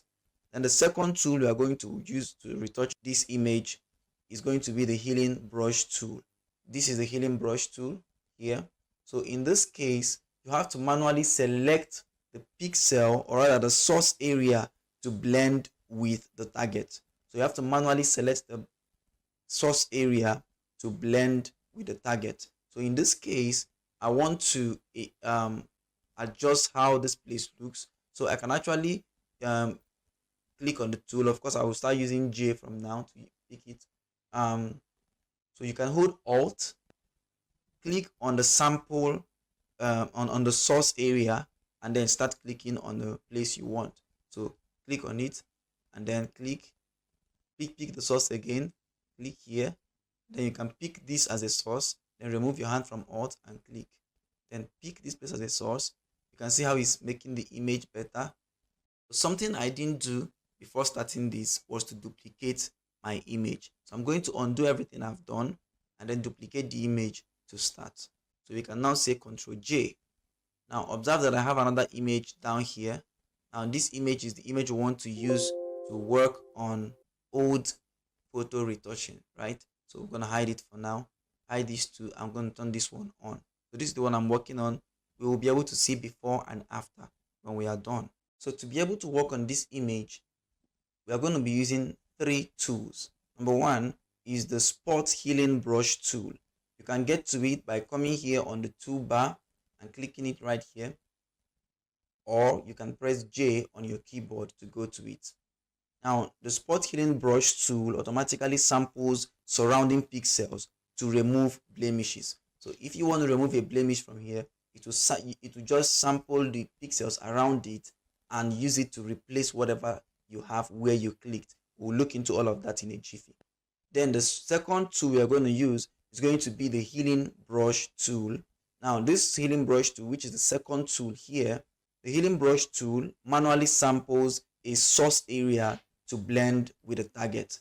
In the case of the spot healing tool, it just automatically samples the image, the surrounding pixels around the area you clicked. But in this case, you can manually select the area you want and use it to replace, and blend the other area, the target area. So the third tool we're going to be using will be the clone stamp tool. You can get to it by clicking it on the toolbar or by pressing S on your keyboard. Now the clone stamp tool copies exact pixels from the source to the target area. Just like the other tools, but slightly different, it collects pixels from one area and copies it exactly the same way it is to the other place. Now the other two tools we looked at, the spot healing brush tool and the healing brush tool, tries to blend it, okay, to make the area blend with the other part. But this one doesn't do that. This one copies the exact pixels right from where you picked it the same way and put it on the target area. So let's get started with retouching this and you'll see all these tools in action. So first of all, I've already duplicated my image to be able to observe what we are doing. Okay. Then the first tool we are going to use is the spot healing tool. So how does it work? First of all, select the spot healing tool right here, and then we're going to zoom into the image. We will start clicking the points over blemishes or imperfections, and that is as simple as that. So you can zoom in and start clicking over points where there are blemishes and imperfections in this image, and the spot healing tool will start working on it and removing them. So as you can see, I'm going to reduce the size by clicking the left bracket key because it's just a brush, right? So left bracket key to reduce the size and right bracket key to increase the size. Of course, you can click shift, okay, to reduce the hardness, shift and left bracket key to reduce hardness, or come here and do it. So I'm going to reduce it, put it to 0, and then you can look up here to see some parameters. Make sure it's in content aware. Of course, all of them can work, but let's start with content aware. So you just start clicking the areas that you want to remove and it will start removing it for you. As you can see, it's already making changes to the image. Now I want to make it bigger because the blemish here seems a bit bigger. So like that, right? Now to show you the difference, what we are doing is making, you can come here and, you can come and turn this off. You can turn this on and then turn this one off. Then you can see the difference we are making, right? However, while we can keep doing this and all that, there are better tools to make this better. So I'm just going to pick specific blemishes with this. That's how I work with it. So I use this to remove very obvious and distinct blemishes on the face. So when you zoom in, there are blemishes that you see already that you don't need to, that doesn't mix up too much with the body. So I'm just going to use that tool, for example, this one, and click it once.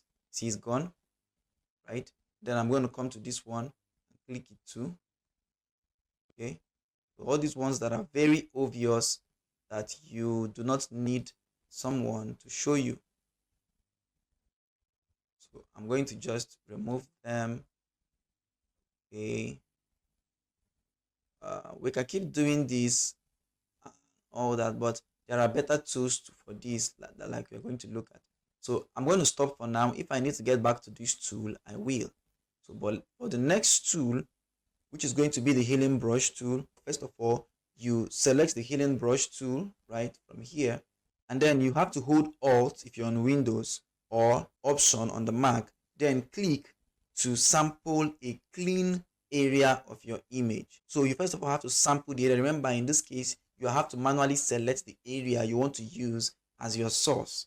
Then you can, after you are done selecting with Alt or Option on the Mac, then you can now remove your hand from Alt or Option and then begin to paint over the imperfection to blend it seamlessly, right? So in this case, we have a lot of blemishes here, but I think this place is pretty cool, right? It's a pretty cool spot on the face. So I can just hit J since I've already switched to this tool here. So healing brush tool, hold Alt on my keyboard, it's going to turn to this. So I'm going to now click this once, then let go of Alt, and then come here and click this or paint over this area to see the effect. So like this, click this and click this once. Click, hold Alt, click, and then click here. Hold Alt, click here. Just like that. Hold Alt and pick source. So you pick source, you remove your hand from Alt, you click on the other area. Pick the other area which is now good as the source, and then click the new area where you want to, blend. Then just like that, you can do this until the image looks good. As you can see, we're already getting something good with this. So I'm just picking areas. Now you should be careful not to pick two areas that are too far. That is why if you observe, I started from here and I'm blending it in, right? I can't pick this area and come and use it to paint here. It's not going to look so good, right? So keep blending it in, right, so that the whole image looks good still. So if I want to work on this area, I would rather start from here and blend it in instead of just trying to pick any area I feel is fine or beautiful. Like here, I'm coming to use it to paint here. The lighting might not be the same. Okay, so let me just keep working on this and let's see how it goes. So that is how it works. Now, if you turn on this one underneath it and then turn this off, you see the difference we have made in the image already. So we've made a lot of progress and all that. So we can continue doing this as we will, right? So I'm going to work on this image through and through. So, but then I'm going to show you the next tool that we can use. The next tool is going to be the clone stamp tool, which is this tool right here, and we can also use S to get to it. So like I said, the clone stamp tool just clones a part of the image exactly the same way it is and puts on the other part. So how do you use it? You select the clone stamp tool, hold Alt on the Windows or Option on the Mac, and click on the sample area and then paint over the area requiring cloning. So just the same way you use the healing brush tool, that's how you use the clone stamp tool. So if I want to, let me do something crazy, right? Just to show you what I'm saying. I want to clone the eye and put another eye here. That is what, now you have to increase the size of the brush, hold Alt and click on the eye, come over here and click. And now you have two eyes. See, it didn't try to blend anything. It just carried this, this looks a little bit creepy. so you just carry the eye exactly the same way it is and put it on the other part, right? This is awesome. I'm going to press undo to undo that. But how can we use it on this particular image? Well, it's good you know what it does so you can know where to use it and where not to use it. So I'm just going to try and use it here to see if it works. If it doesn't, I'm going to undo it. So here I'm going to pick this part and use it to replace this other part. So press Alt and click here, and then come over here and click once. As you can see, replaced it without any form of blending. So let me do that for here and here also. So that is what we've seen. So we're not going to use it much for this image, but it doesn't really look so awesome on it. So I'm going to go back to spot healing tool and spot healing brush tool, because these are the two tools we will use majorly in this image. and all of that. So I'm going to start working on this, and I will do it a bit before I speed it up, so you can have your time to master it and see how it works. So I'm going to do it all through the lady's face until it becomes so good. So let's get started. So here it is. Just reduce the size again, right? By clicking the left or right bracket key, increase or reduce it. I'm going to press Alt. So rather, let me go back to the healing brush tool. So hold Alt, pick this and click. I'm going to be a bit fast. So all I'm doing is picking. As you can see, my mouse is moving, my cursor is moving left, right, up, down, up, down. All I'm doing is hold Alt, pick a point, and then move to a new area that is very close to where I picked, and that I picked as my source, and then click on it, and it will just replace it, blend it in. So like that. So you can make mistakes. You can press undo to undo that. That's also why it's good to always duplicate your image in case you make a mistake.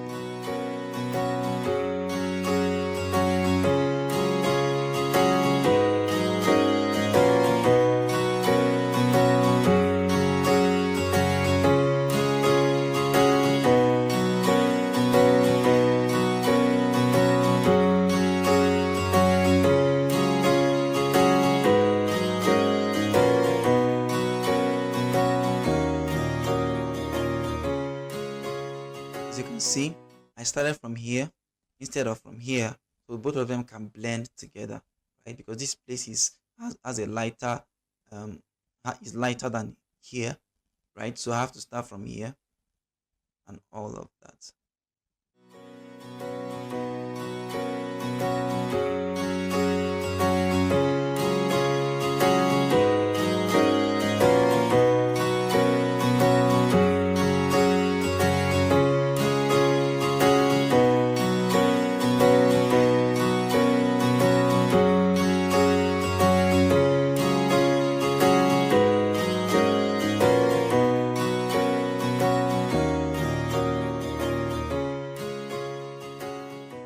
Now look at what we have so far, so good, right? We're working on this image to make sure it looks good. Well, it's not yet there, but it's progress. So let's continue.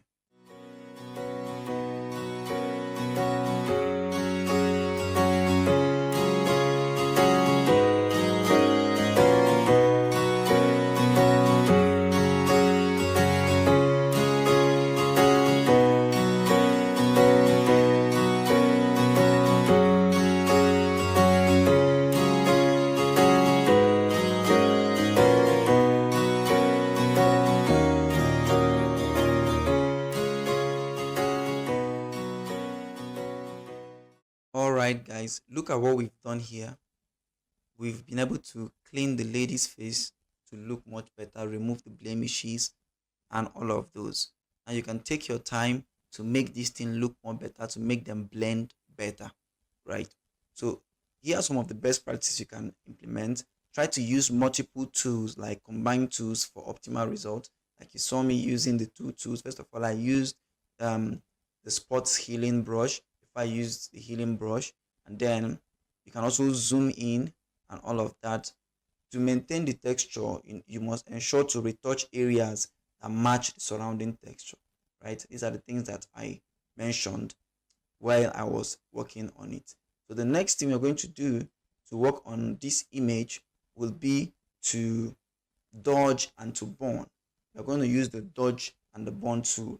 So to dodge simply means to lighten specific areas of an image. Maybe a place that is a bit dark, you want to lighten it. Then to burn means to darken specific areas of your image. The point of all of this is to enhance highlights and shadows, and add depth to the dimension.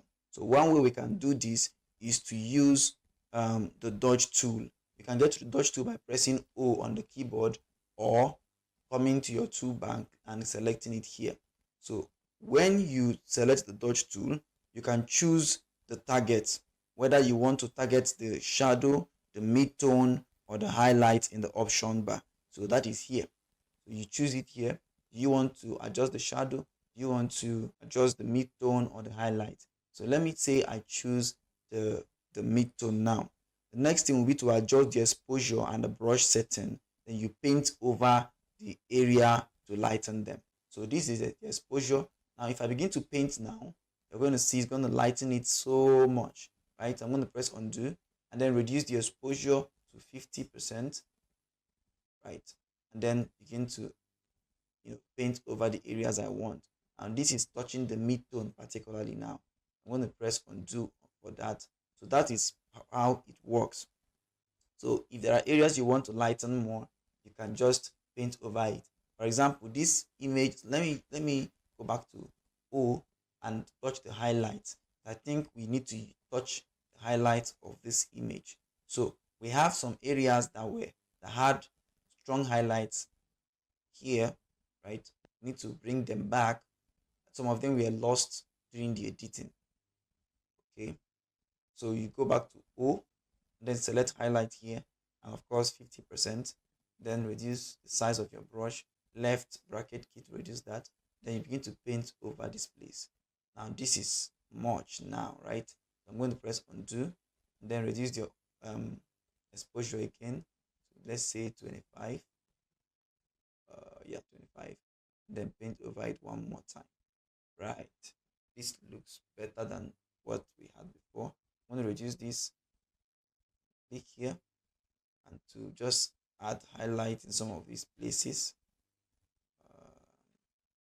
Yeah, for example, the eye too, you can add to make the eye a bit sharper, right? So if there's another place in your image you think needs a highlight, you can add them. Just be careful not to be careful to add the right proportion where you have to add it, right? Okay.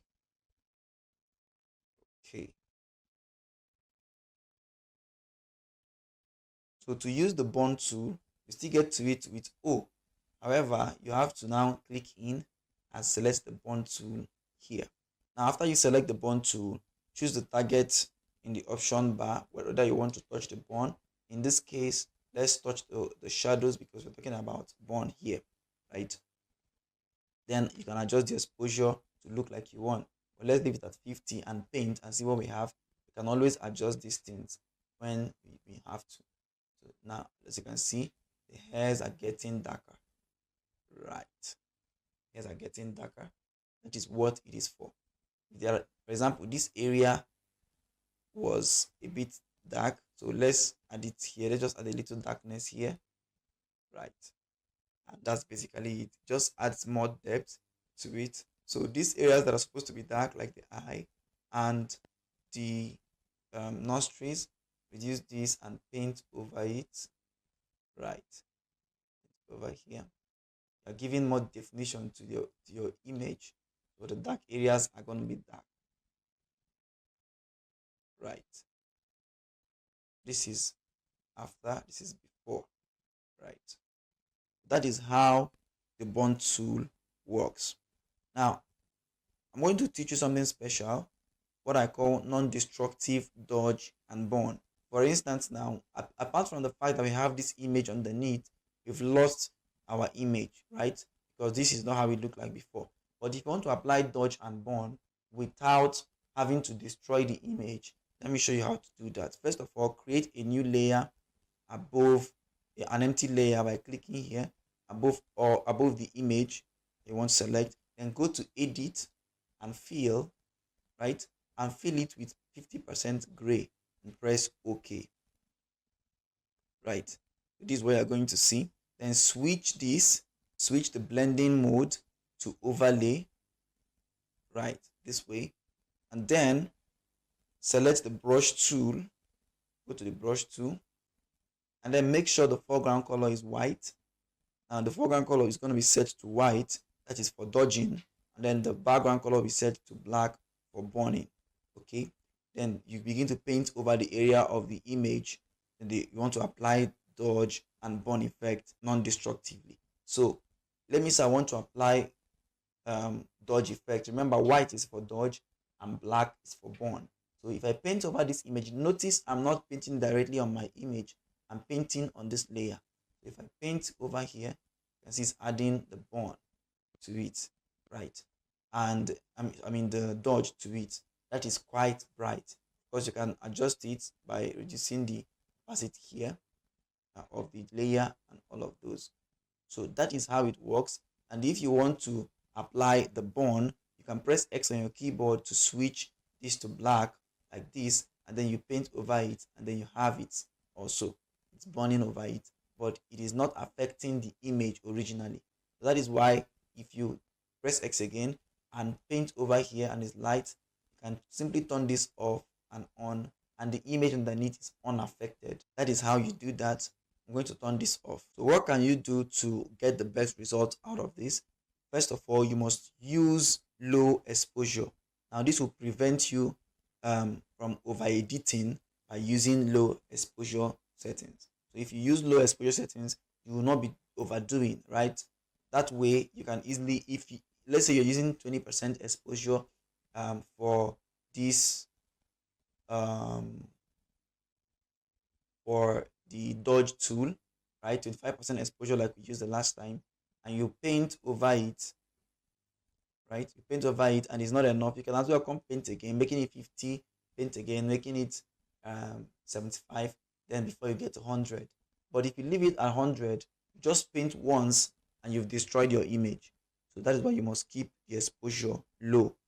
Then secondly, use soft brush. Like here, make sure the hardness of your brush rather here is at 0, right?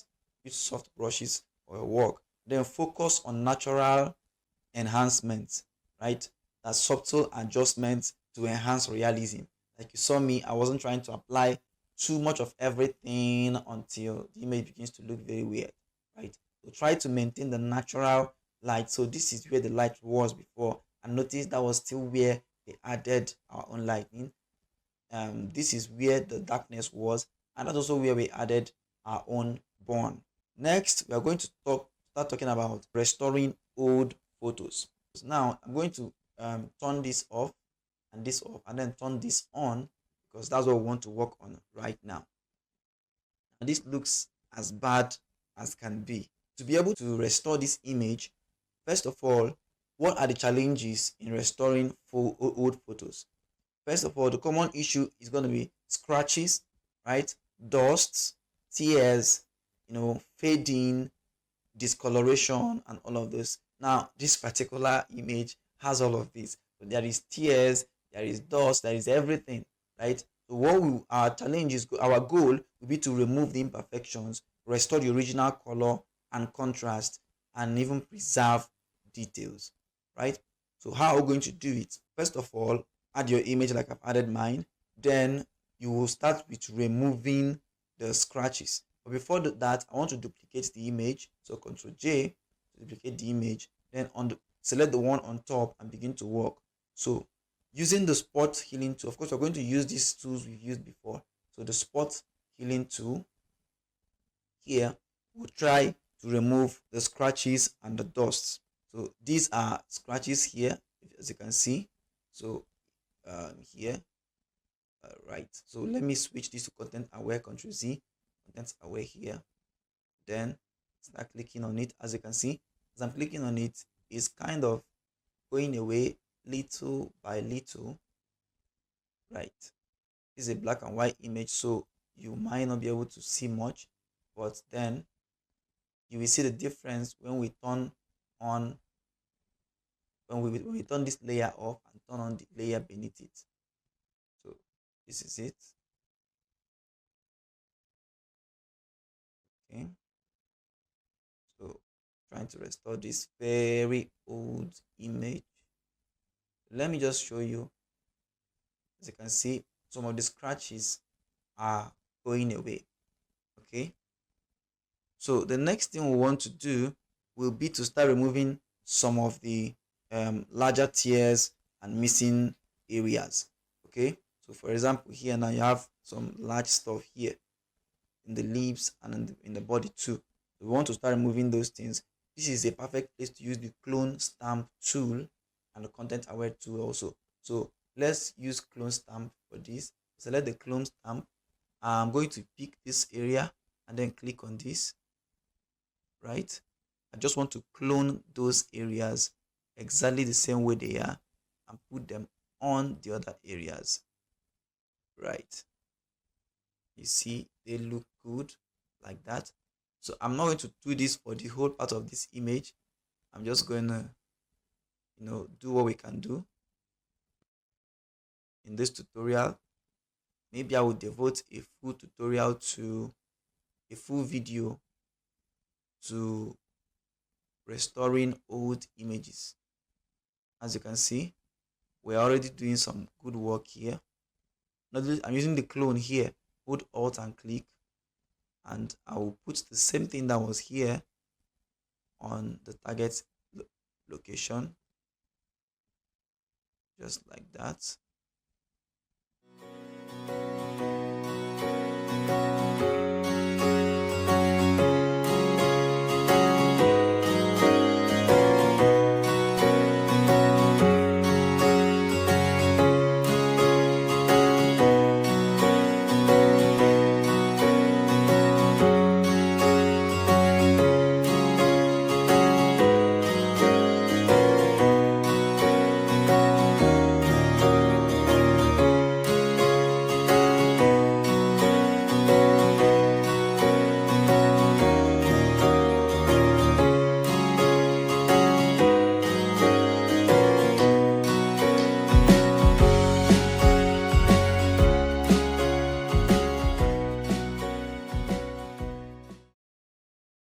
So far so good.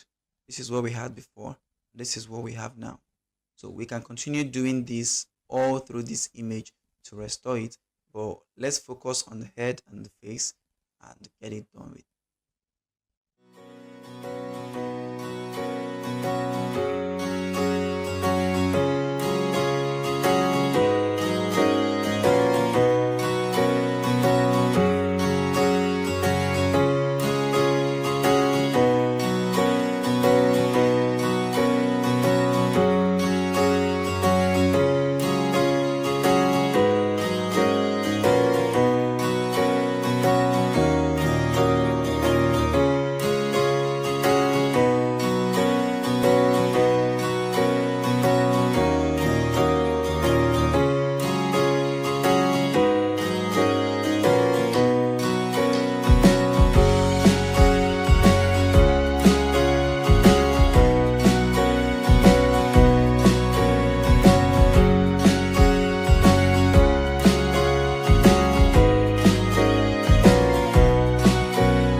Okay, so far so good.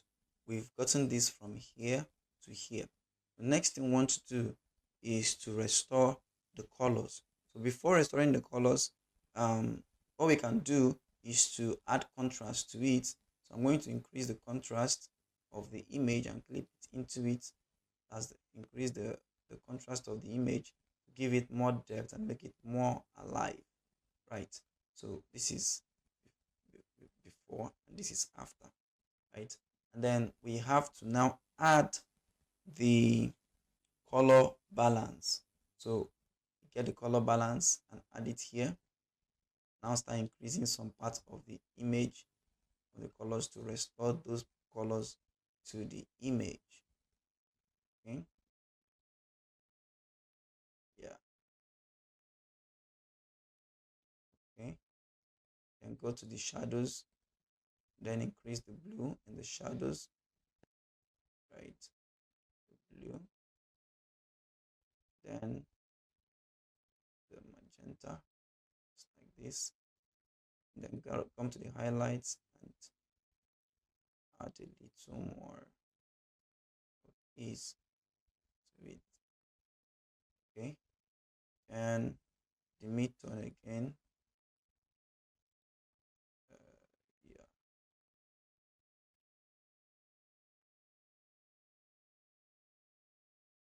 So this is before, and this is after. Before, after, before, after.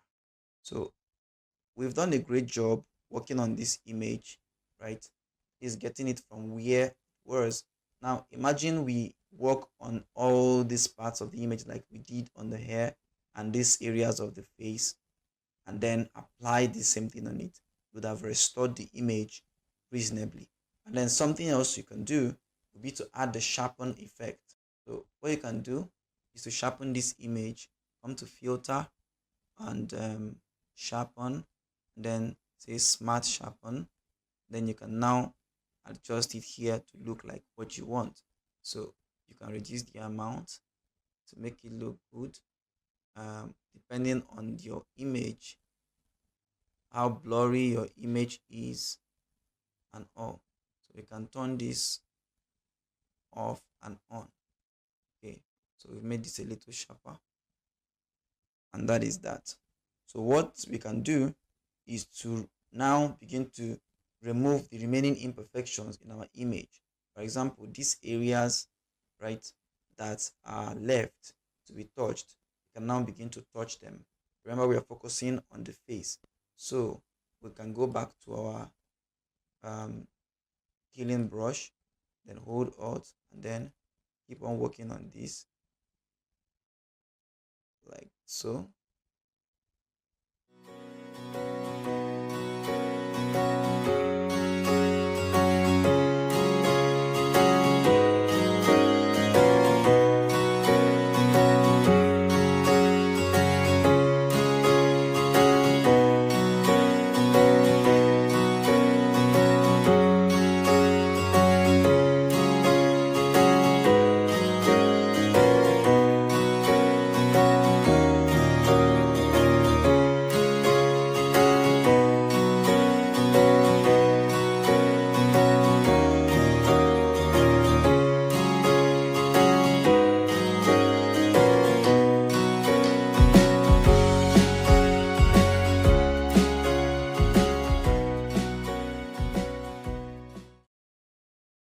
We have transformed this image from this to this.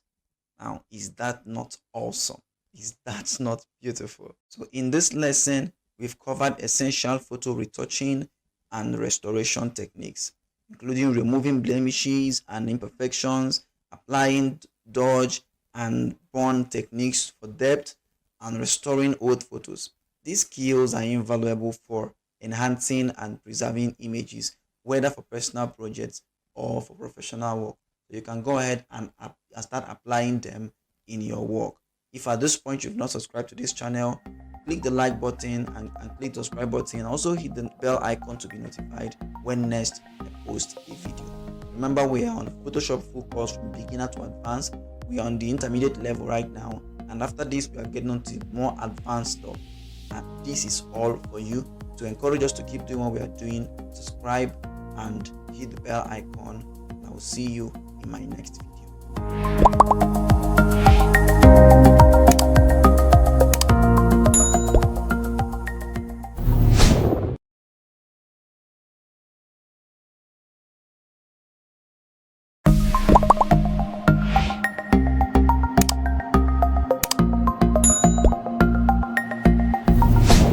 Alright guys, welcome to advanced color correction tutorial. In this lesson, we will delve into using curves and levels for tonal adjustments, color balance and selective colors for color grading, and hue and saturation adjustments for fine-tuning colors. So first of all, we're going to get into using curves and levels. If you've been following this tutorial from the basic part, you will know that we've touched some of these things before, but now I want to go more in depth into them. So the first of all, we're going to use levels, and I'm going to use these things from here, right, from the adjustments panel, such that they can be adjustable. We can hide them and add them as we want, such that we achieve what we call non-destructive editing. So first of all, what are levels and curves? Levels adjust the brightness and contrast by modifying the shadow, midtone, and highlights. Curves provide more precise control over tonal range and color channels. After you learn these two tools, you might probably stop using brightness and contrast. I know some of you, since you learned brightness and contrast, you've not let that particular tool rest, right? After now, maybe brightness and contrast might now rest a little bit, because these tools give you more control over the brightness and the contrast of your image. So for the levels, to access them, you can go to image adjustments and levels. Of course, image adjustments and levels over here, but we don't want to use that because we want to add them as adjustment layers, right? So you can come over to here to your adjustment panel and look for levels. Here it is. You can click on it. If this adjustment panel is not showing, you can come over to Windows and look for adjustments, and it's going to appear. So you can click on the levels to start editing them. To adjust the histogram, now if you observe, we have a histogram here. To adjust that histogram, you are going to see two areas. There is the input and there is the output area. So this is the output area and this is the input area, right? So what you want to do is to begin to adjust these things to create the effects that you want. Now this notch here represents the shadows. That's the black. Okay, let me just call it the shadows. This part represents the highlights, and this is for the midtones. If you want to use colors to represent them, you're going to say black, gray, and white. So if you begin to increase the black, of course you can see the shadows start increasing. You can see from the image. If you begin to drag on the white, you see the brightness of the image starts increasing. And then if you have it here, you can as well use the gray to balance things out, just like so. See that? Adjusting the mid-tone and all of that. So that is how this works. Now this particular one here used to adjust the output. So this is, in simple terms, how black can the image get, right? So this is used to set how dark it can get and how light or how bright it can get. This is the simplest way to explain it for you. If you put it this way, there is a level of darkness you cannot see or brightness you cannot see in your image. But most times you want to leave this here, except there is an effect you want to create particularly that requires that. So if you observe, contrary to your normal contrast and brightness, with this you can adjust the shadows without affecting the mid-tone, and you can adjust the mid-tone without affecting the highlights.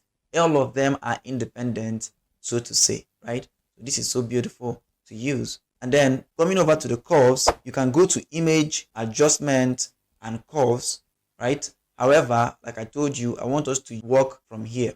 So come to adjustment again and go to curves. Then you click on it. I'm going to hide the levels, and then let's see what curves has to offer. You can notice that this one, for the levels, we had a histogram.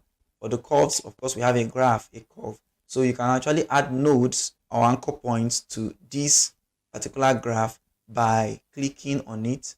You can click on the 2 points and begin to drag the points to adjust brightness and the contrast. So I can bring this up to increase the brightness and this to reduce the darkness of the image, right? So this adds more contrast. It makes the image more vivid. So you can adjust this. You can add more points here.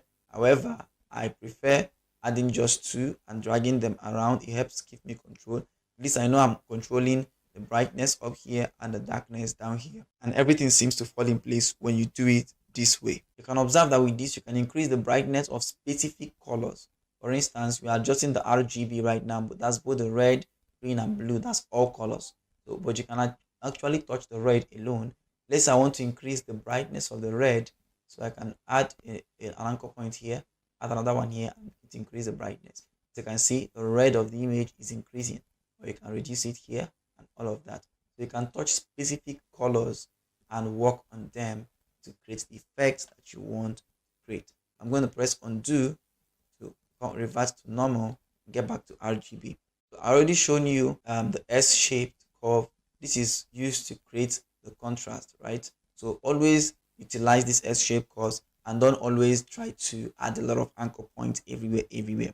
So what are the best practices you can apply in using these two tools? You can use adjustment layers like I'm using now for non-destructive editing, and then you can fine-tune gradually and make small adjustments to avoid over-editing. Of course, you can monitor the histogram to ensure that you are not clipping shadows and highlights unintentionally. So always be cautious of what you're doing and don't overdo it. That is the problem with editing. Once your editing is overdone, then you are no longer just editing, you are spoiling the image. So next, we're going to talk about color balance and selective color, right? I'm going to turn this off. You can go to image, like while selecting this your image. You can get to image, of course, go to adjustment, and then click on color balance or selective color, right? But for now, color balance. But like I said, I want us to work with adjustment layers. I'm going to come to color balance right here. So to adjust this, you will see that you have shadows, midtone, and highlights. You can adjust each tonal range separately. So you can pick up the shadow here and begin to adjust the tone. So for example, in the shadows here, we have yellowy stuff. So you can actually adjust it, right? Okay. So you can add more. Maybe you feel like the image is too yellowy and you want to add a little bit more blue. You can increase this here. That is for the shadows now. And then you want to also switch to mid-tone and now increase the yellow and the red. Okay, something like this. As you can see, this is giving us a good texture, a good image texture. And then you can come to the highlight and adjust it if need be, right? There is need for that, but that is it. You can adjust the tonal range of the shadow, the mid-tone, and the highlight using the color balance tool, right? So the next we're going to touch is going to be selective color. So as usual, you can come to image and adjustment, and you can find selective color here. So you can click on it, but that's not what I want to do. I want to cancel this out and then go and add it as adjustment layer. So I'm going to come over here and look for selective color here. And I'm going to click on it and then turn this off to see the effect of the selective color. So you can choose a range here, what you want to adjust. Let's say you want to touch the yellow, and then you begin to adjust these colors, adjusting the yellow alone. So this will be affecting the color that you selected here. You can adjust the yellow, bring it up, or the black, removing the black from the yellow and all of that. So that is basically editing specific colors in your image. You see, Photoshop allows you to actually adjust specific things, each area of the image, the darkness, the shadow, the mid-tone, and the highlight, and even the shadow, the mid-tone, and a highlight of each color in your work. The next thing I'm going to look at is going to be hue and saturation. I'm just going to go straight to adjustment layer and click on hue and saturation to start working with that. So the hue shifts all colors in the spectrum along the color spectrum. So if you're moving it, it's moving everything, all the colors through the spectrum, right? That's what hue does. You can use it to create artistic effect the way you want. And saturation, on the other hand, increases the color intensity, right? So let's say you have this now and you want to reduce the intensity by bringing it down. Instead of changing it to black and white fully, you can just keep reducing the opacity to something like this, or increase it. I mean, not opacity, saturation. And then you can also increase it to become very sharp, but not, of course, not like this, all of that, to create more, colorful images. So in this lesson, we've explored advanced color correction techniques, including using curves and levels for tonal adjustments, color balance and selective colors for detailed color grading, and hue and saturation adjustments for fine-tuning colors. Mastering these tools will allow you to achieve precise and creative color enhancement in your Photoshop projects. So if at this point you've not subscribed to this channel, I would like you to click the like button, click the subscribe button, and hit the bell icon to be notified when I post the next video. Thank you very much for following this tutorial, and I will see you in my next video.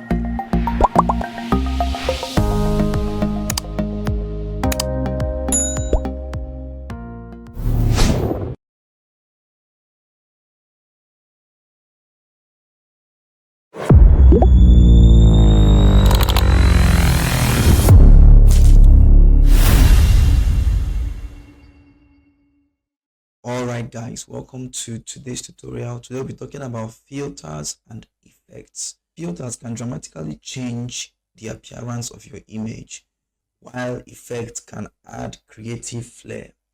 Now in this lesson, we will cover applying filters, using the filter gallery, and creating creative effects with filters. Alright, let's get into it. So in the first part of this video, we'll be talking about applying filters.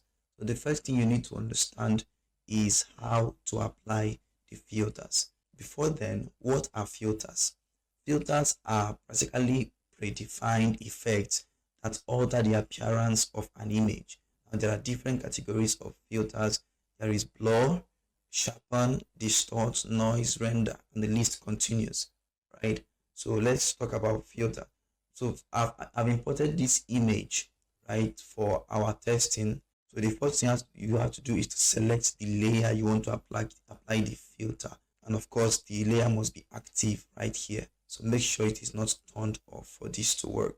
Then the next thing is how to access the filters. Where are they found on Photoshop? So go to filter on the top menu and choose from the available category. So this is right here. So there are different categories. There is blur, there is blur, gallery, distort, noise, and what have you. So you can choose any one that you want and you begin to apply it. And there are common filters that we'll look at. For instance, there is the Gaussian blur. This smoothens the image by blurring it. So let's have this now. If we go to filter and we go to blur and we go to Gaussian blur, you look at what it does to the image. And this is applied only to this particular image that I'm hovering on. You can of course adjust it here, reducing the blurriness or increasing it. This is one of the blurs you will use the most on Photoshop. I'm just going to cancel it because I don't want to use it for anything now. Then the next thing is on sharpen mask. This enhances sharpness by increasing contrast along edges. So let's go to filter and sharpen. Then on sharpen mask, you can begin to increase this, right? You can see the image is becoming sharper and sharper. So it marks out the edges of the image and they add some kind of contrast to it, right? You can increase the threshold or reduce it and all of that. So you can play around with these. These are some of the most popular filters that we have. But there is one more.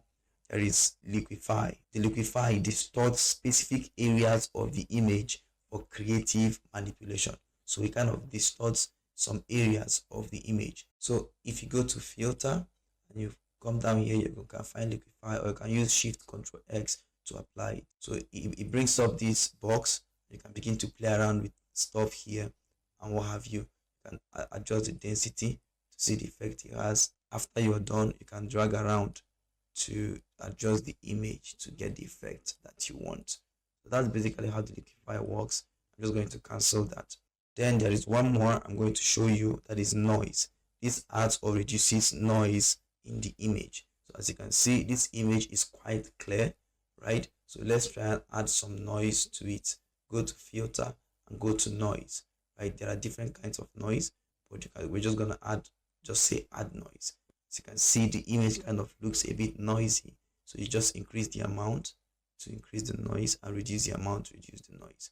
So this is basically what you find in filters. Now, how do we now use the filters in such a way it is not destructive? Because if you apply one of these filters on a particular image, you've lost the original, right? How can you apply the filter so that it doesn't scatter the image? One thing you can do is to convert this image into a smart object. So convert to smart object. This way, when I apply a filter like let's say Gaussian blur, for instance, and I press OK, you notice that there is this little icon here, which means we can edit the effect. So I can come back to blur and reduce it, or even remove it entirely if I don't want it to be there anymore. So I can as well delete this smart filter, right? So that is one way to apply it non-destructively. Okay, there are many other ways. So I'm just going to undo what I've done and then get into it. Now, there are some best practices you might want to start imbibing as you want to start using filters. First of all, like I just did now, always use filters on smart objects. If you're not going to use filters on smart objects, make sure to duplicate the image and hide the one underneath it. That way you can come back again, right, to your the original image. So apply filters on smart objects. This guarantees flexibility. Then secondly, adjust filter settings. So tweak the parameters to achieve the desired effect. Don't just apply the filter directly. You might not get what you want. So for instance, in the case of let me just still use Gaussian blur. For the case of Gaussian blur, these are the parameters. It has radius and all of that. That's the only parameter. But there are some other effects like liquify that has much more effects. So you can touch everything here as what they do. If I begin to go through each and every one of these things, it's going to take forever for us to finish this video, right? So maybe if need be, if you want me to do that, you can drop a request right in the comment section, and I'm going to create a video dedicated to this liquify function right here. So make sure you adjust this to create the effect you want. This is just quite basic, right? But we can make this thing into what we actually want. Then number 3 practice you must imbibe is combine filters. So you can layer multiple filters for complex effects. You can add noise, you can add all these filters on one image. So you can add a blur, right? And you can add an unsharpened edges. So add as much effect as you need. I can even add one more best practice to this before we go into the next section of this video. That would be, don't make your filters too much. Just apply the one that you need. So if you need a blur, try to create realism, right? Try to create realism. So let's say I have a product right on this table right here, and I want to blur the background. I want to create a camera effect on it. I can select this image, right, and blur out this background. Now, in blurring out the background, I don't have to blur it too much so that it begins to look stupid, right? So what would I do? I will apply a reasonable blur effect that will look realistic, and of course with a feather around this. Or maybe as time goes on, we'll drop a tutorial on that. But if you want me to do it as soon as possible, you can easily drop a comment, and I'm going to create a tutorial on how to create a real camera effect, right? A camera blur effect using Gaussian blur. By the way, if you've not liked this video or subscribed to this channel up till now, you can subscribe to this channel and click the bell icon to get notified when I post all these videos I'm talking about here. So the next session of this video will be how to use the filter gallery. So I want to talk about that one specifically. It's very important. First of all, what is the filter gallery? Filter gallery is a collection of filters organized into categories for creative effects. Let me tell you that again. It's a collection of filters, right, organized into categories for creative effect. So how do you get to that? So go to filter and you find filter gallery.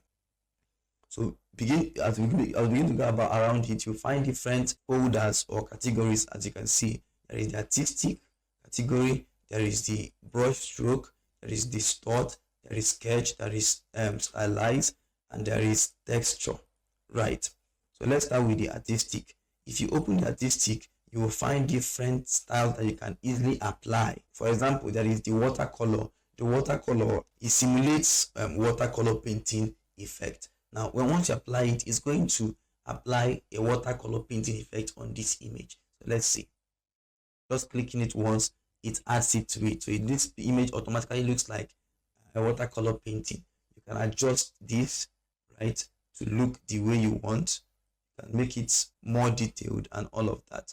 So just do what you want. There are different effects you can find here. You can take your time and explore this stuff, right? So you can also do dry brush. So you can do dry brush. There is dry brush here. Where are you? Yes, up here. So this creates a dry brush painting effect. So this could be something you can do. Just take your time and play around all of these to see how it works. So the second one we have is the brush strokes. So there, I'm going to take two, for example, the angled strokes. So these angled strokes, of course, you're seeing what it does. It just adds a very beautiful artistic effect to your image. Don't forget, there are parameters here you can adjust to get what you want. The next is going to be the cross hatch. So let's try the cross hatch. Yeah, that is what it does. And then you can, of course, increase this or reduce this and all of that. Now, this is very amazing. You can play with your images with ease. Why filter gallery is very powerful is that normally to create this kind of effect, you would need to apply multiple effects creatively and intentionally to create this effect. But now you're doing it just with the click of a button and just dragging and moving out some notches, right? This is very, very powerful. So something else that is amazing about this filter gallery is that you can turn this on and off. On and off. Yeah. So that is that for that. So as we begin to add more effects, we can turn it on and off to see what it has. For example, we're going on to the next one, the distort effect. And I'm just going to try out the diffuse glow, right? See what it does.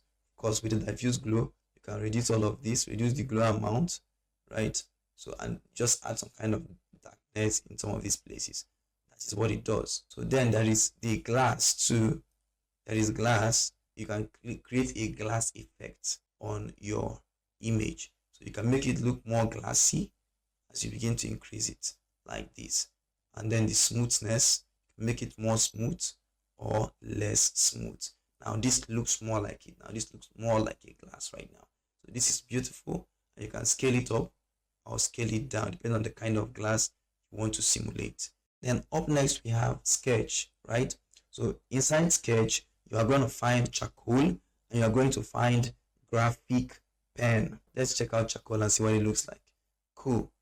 Now this, I don't know how to explain it, but you're seeing what it does, right? So this is the charcoal effect in case you want to create anything like that. So you can reduce the details, right, or increase it as the case may be. There is also the graphic pen. So the graphic pen is here. So you can see this is looking like graphic pen. That's all I can say, right? So then after sketch, there is now texture. So you can come over to texture here, and under texture, I'm going to look at grain.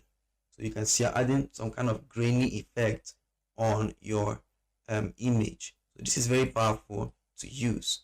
Very powerful. You can increase the contrast of that or change the kind of grain you want and all of that until it looks good to you for the effect you are trying to create. Under texture also, texturizer. So texturizer, now you can increase the scale, add some kind of texture to your image. So like I said, play around with all of these things and see what you can come up with. There is also stylize. You can check it out and see what you can create, something awesome that you can create with this stuff. What if you now want to apply filter from filter gallery? As simple as that. Once you are done with whatever we've done here, so doing what you want, just press OK and it's going to be applied to it, right? Before we go to the next session, let me just drop some tips on how to use this very well. Like I've been saying it, but I want to specify them. First of all, you must learn how to experiment, right? Try different things. Don't just stay with one thing. Try different things. Try different filters and settings to discover unique effects. That is how we all use these things, right? That's how we all use these things. Secondly, you combine masks, right? Use layer masks to apply filters creatively. Combine different masks with layer, different effects with layer mask. Thirdly, you can preserve original layers, right? Do well to preserve original layers by always using smart objects. I keep on emphasizing this, right? Either you duplicate your image or you use smart object layers to maintain flexibility. In the next step of this, which is going to be the final phase of this video, I'm going to look at creating effects with filters.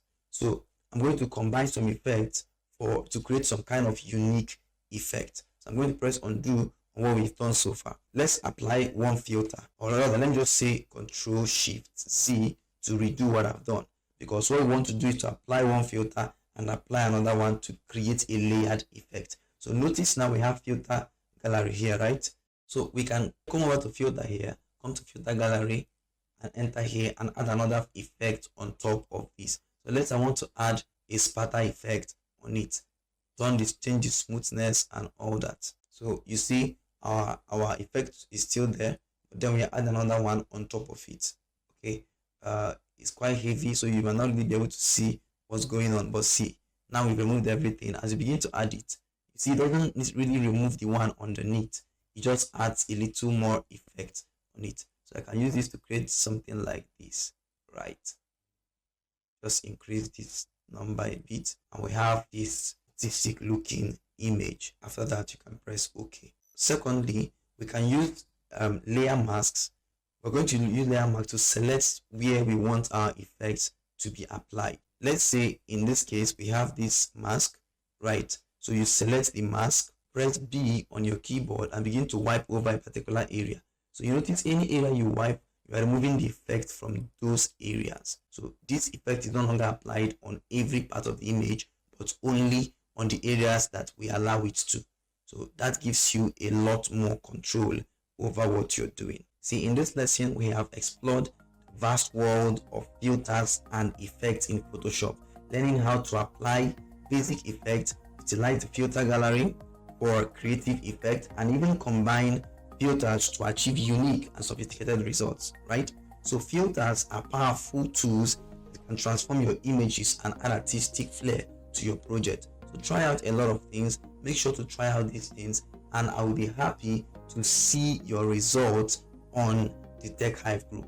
By the way, if you've not joined our community, I encourage you to join. Tech Hive is a community of tech creatives. I like to call us tech bees. So we are creative. It's a community of tech creatives that come together to help ourselves grow and get better. On Tech Hive, you are going to have different categories of people. We're gonna have developers, graphic designers, video editors. Different people are there already. We have up to 100 persons in the community. We only want serious people. Please, if you are interested in joining Tech Hype, I'm going to leave the link in description for you, but please mind you, we really want serious people in the community. So please join the community if you want to grow and get better, no matter the level you are, whether you are a newbie in any skill, or you are an intermediate developer, designer, video editor, whatever skill you have, as long as it's a tech skill, or even if you are an advanced user, it is okay. You can either you are learning or you are helping someone, you are impacting someone. It's a healthy community for anyone that wants to do better in their creative work. So that brings us to the end of this video, and if you liked the value you got in this video, please hit the subscribe button and hit the bell icon to be notified when I post my next video. Don't also forget to like this video, and I'm going to see you in the next video.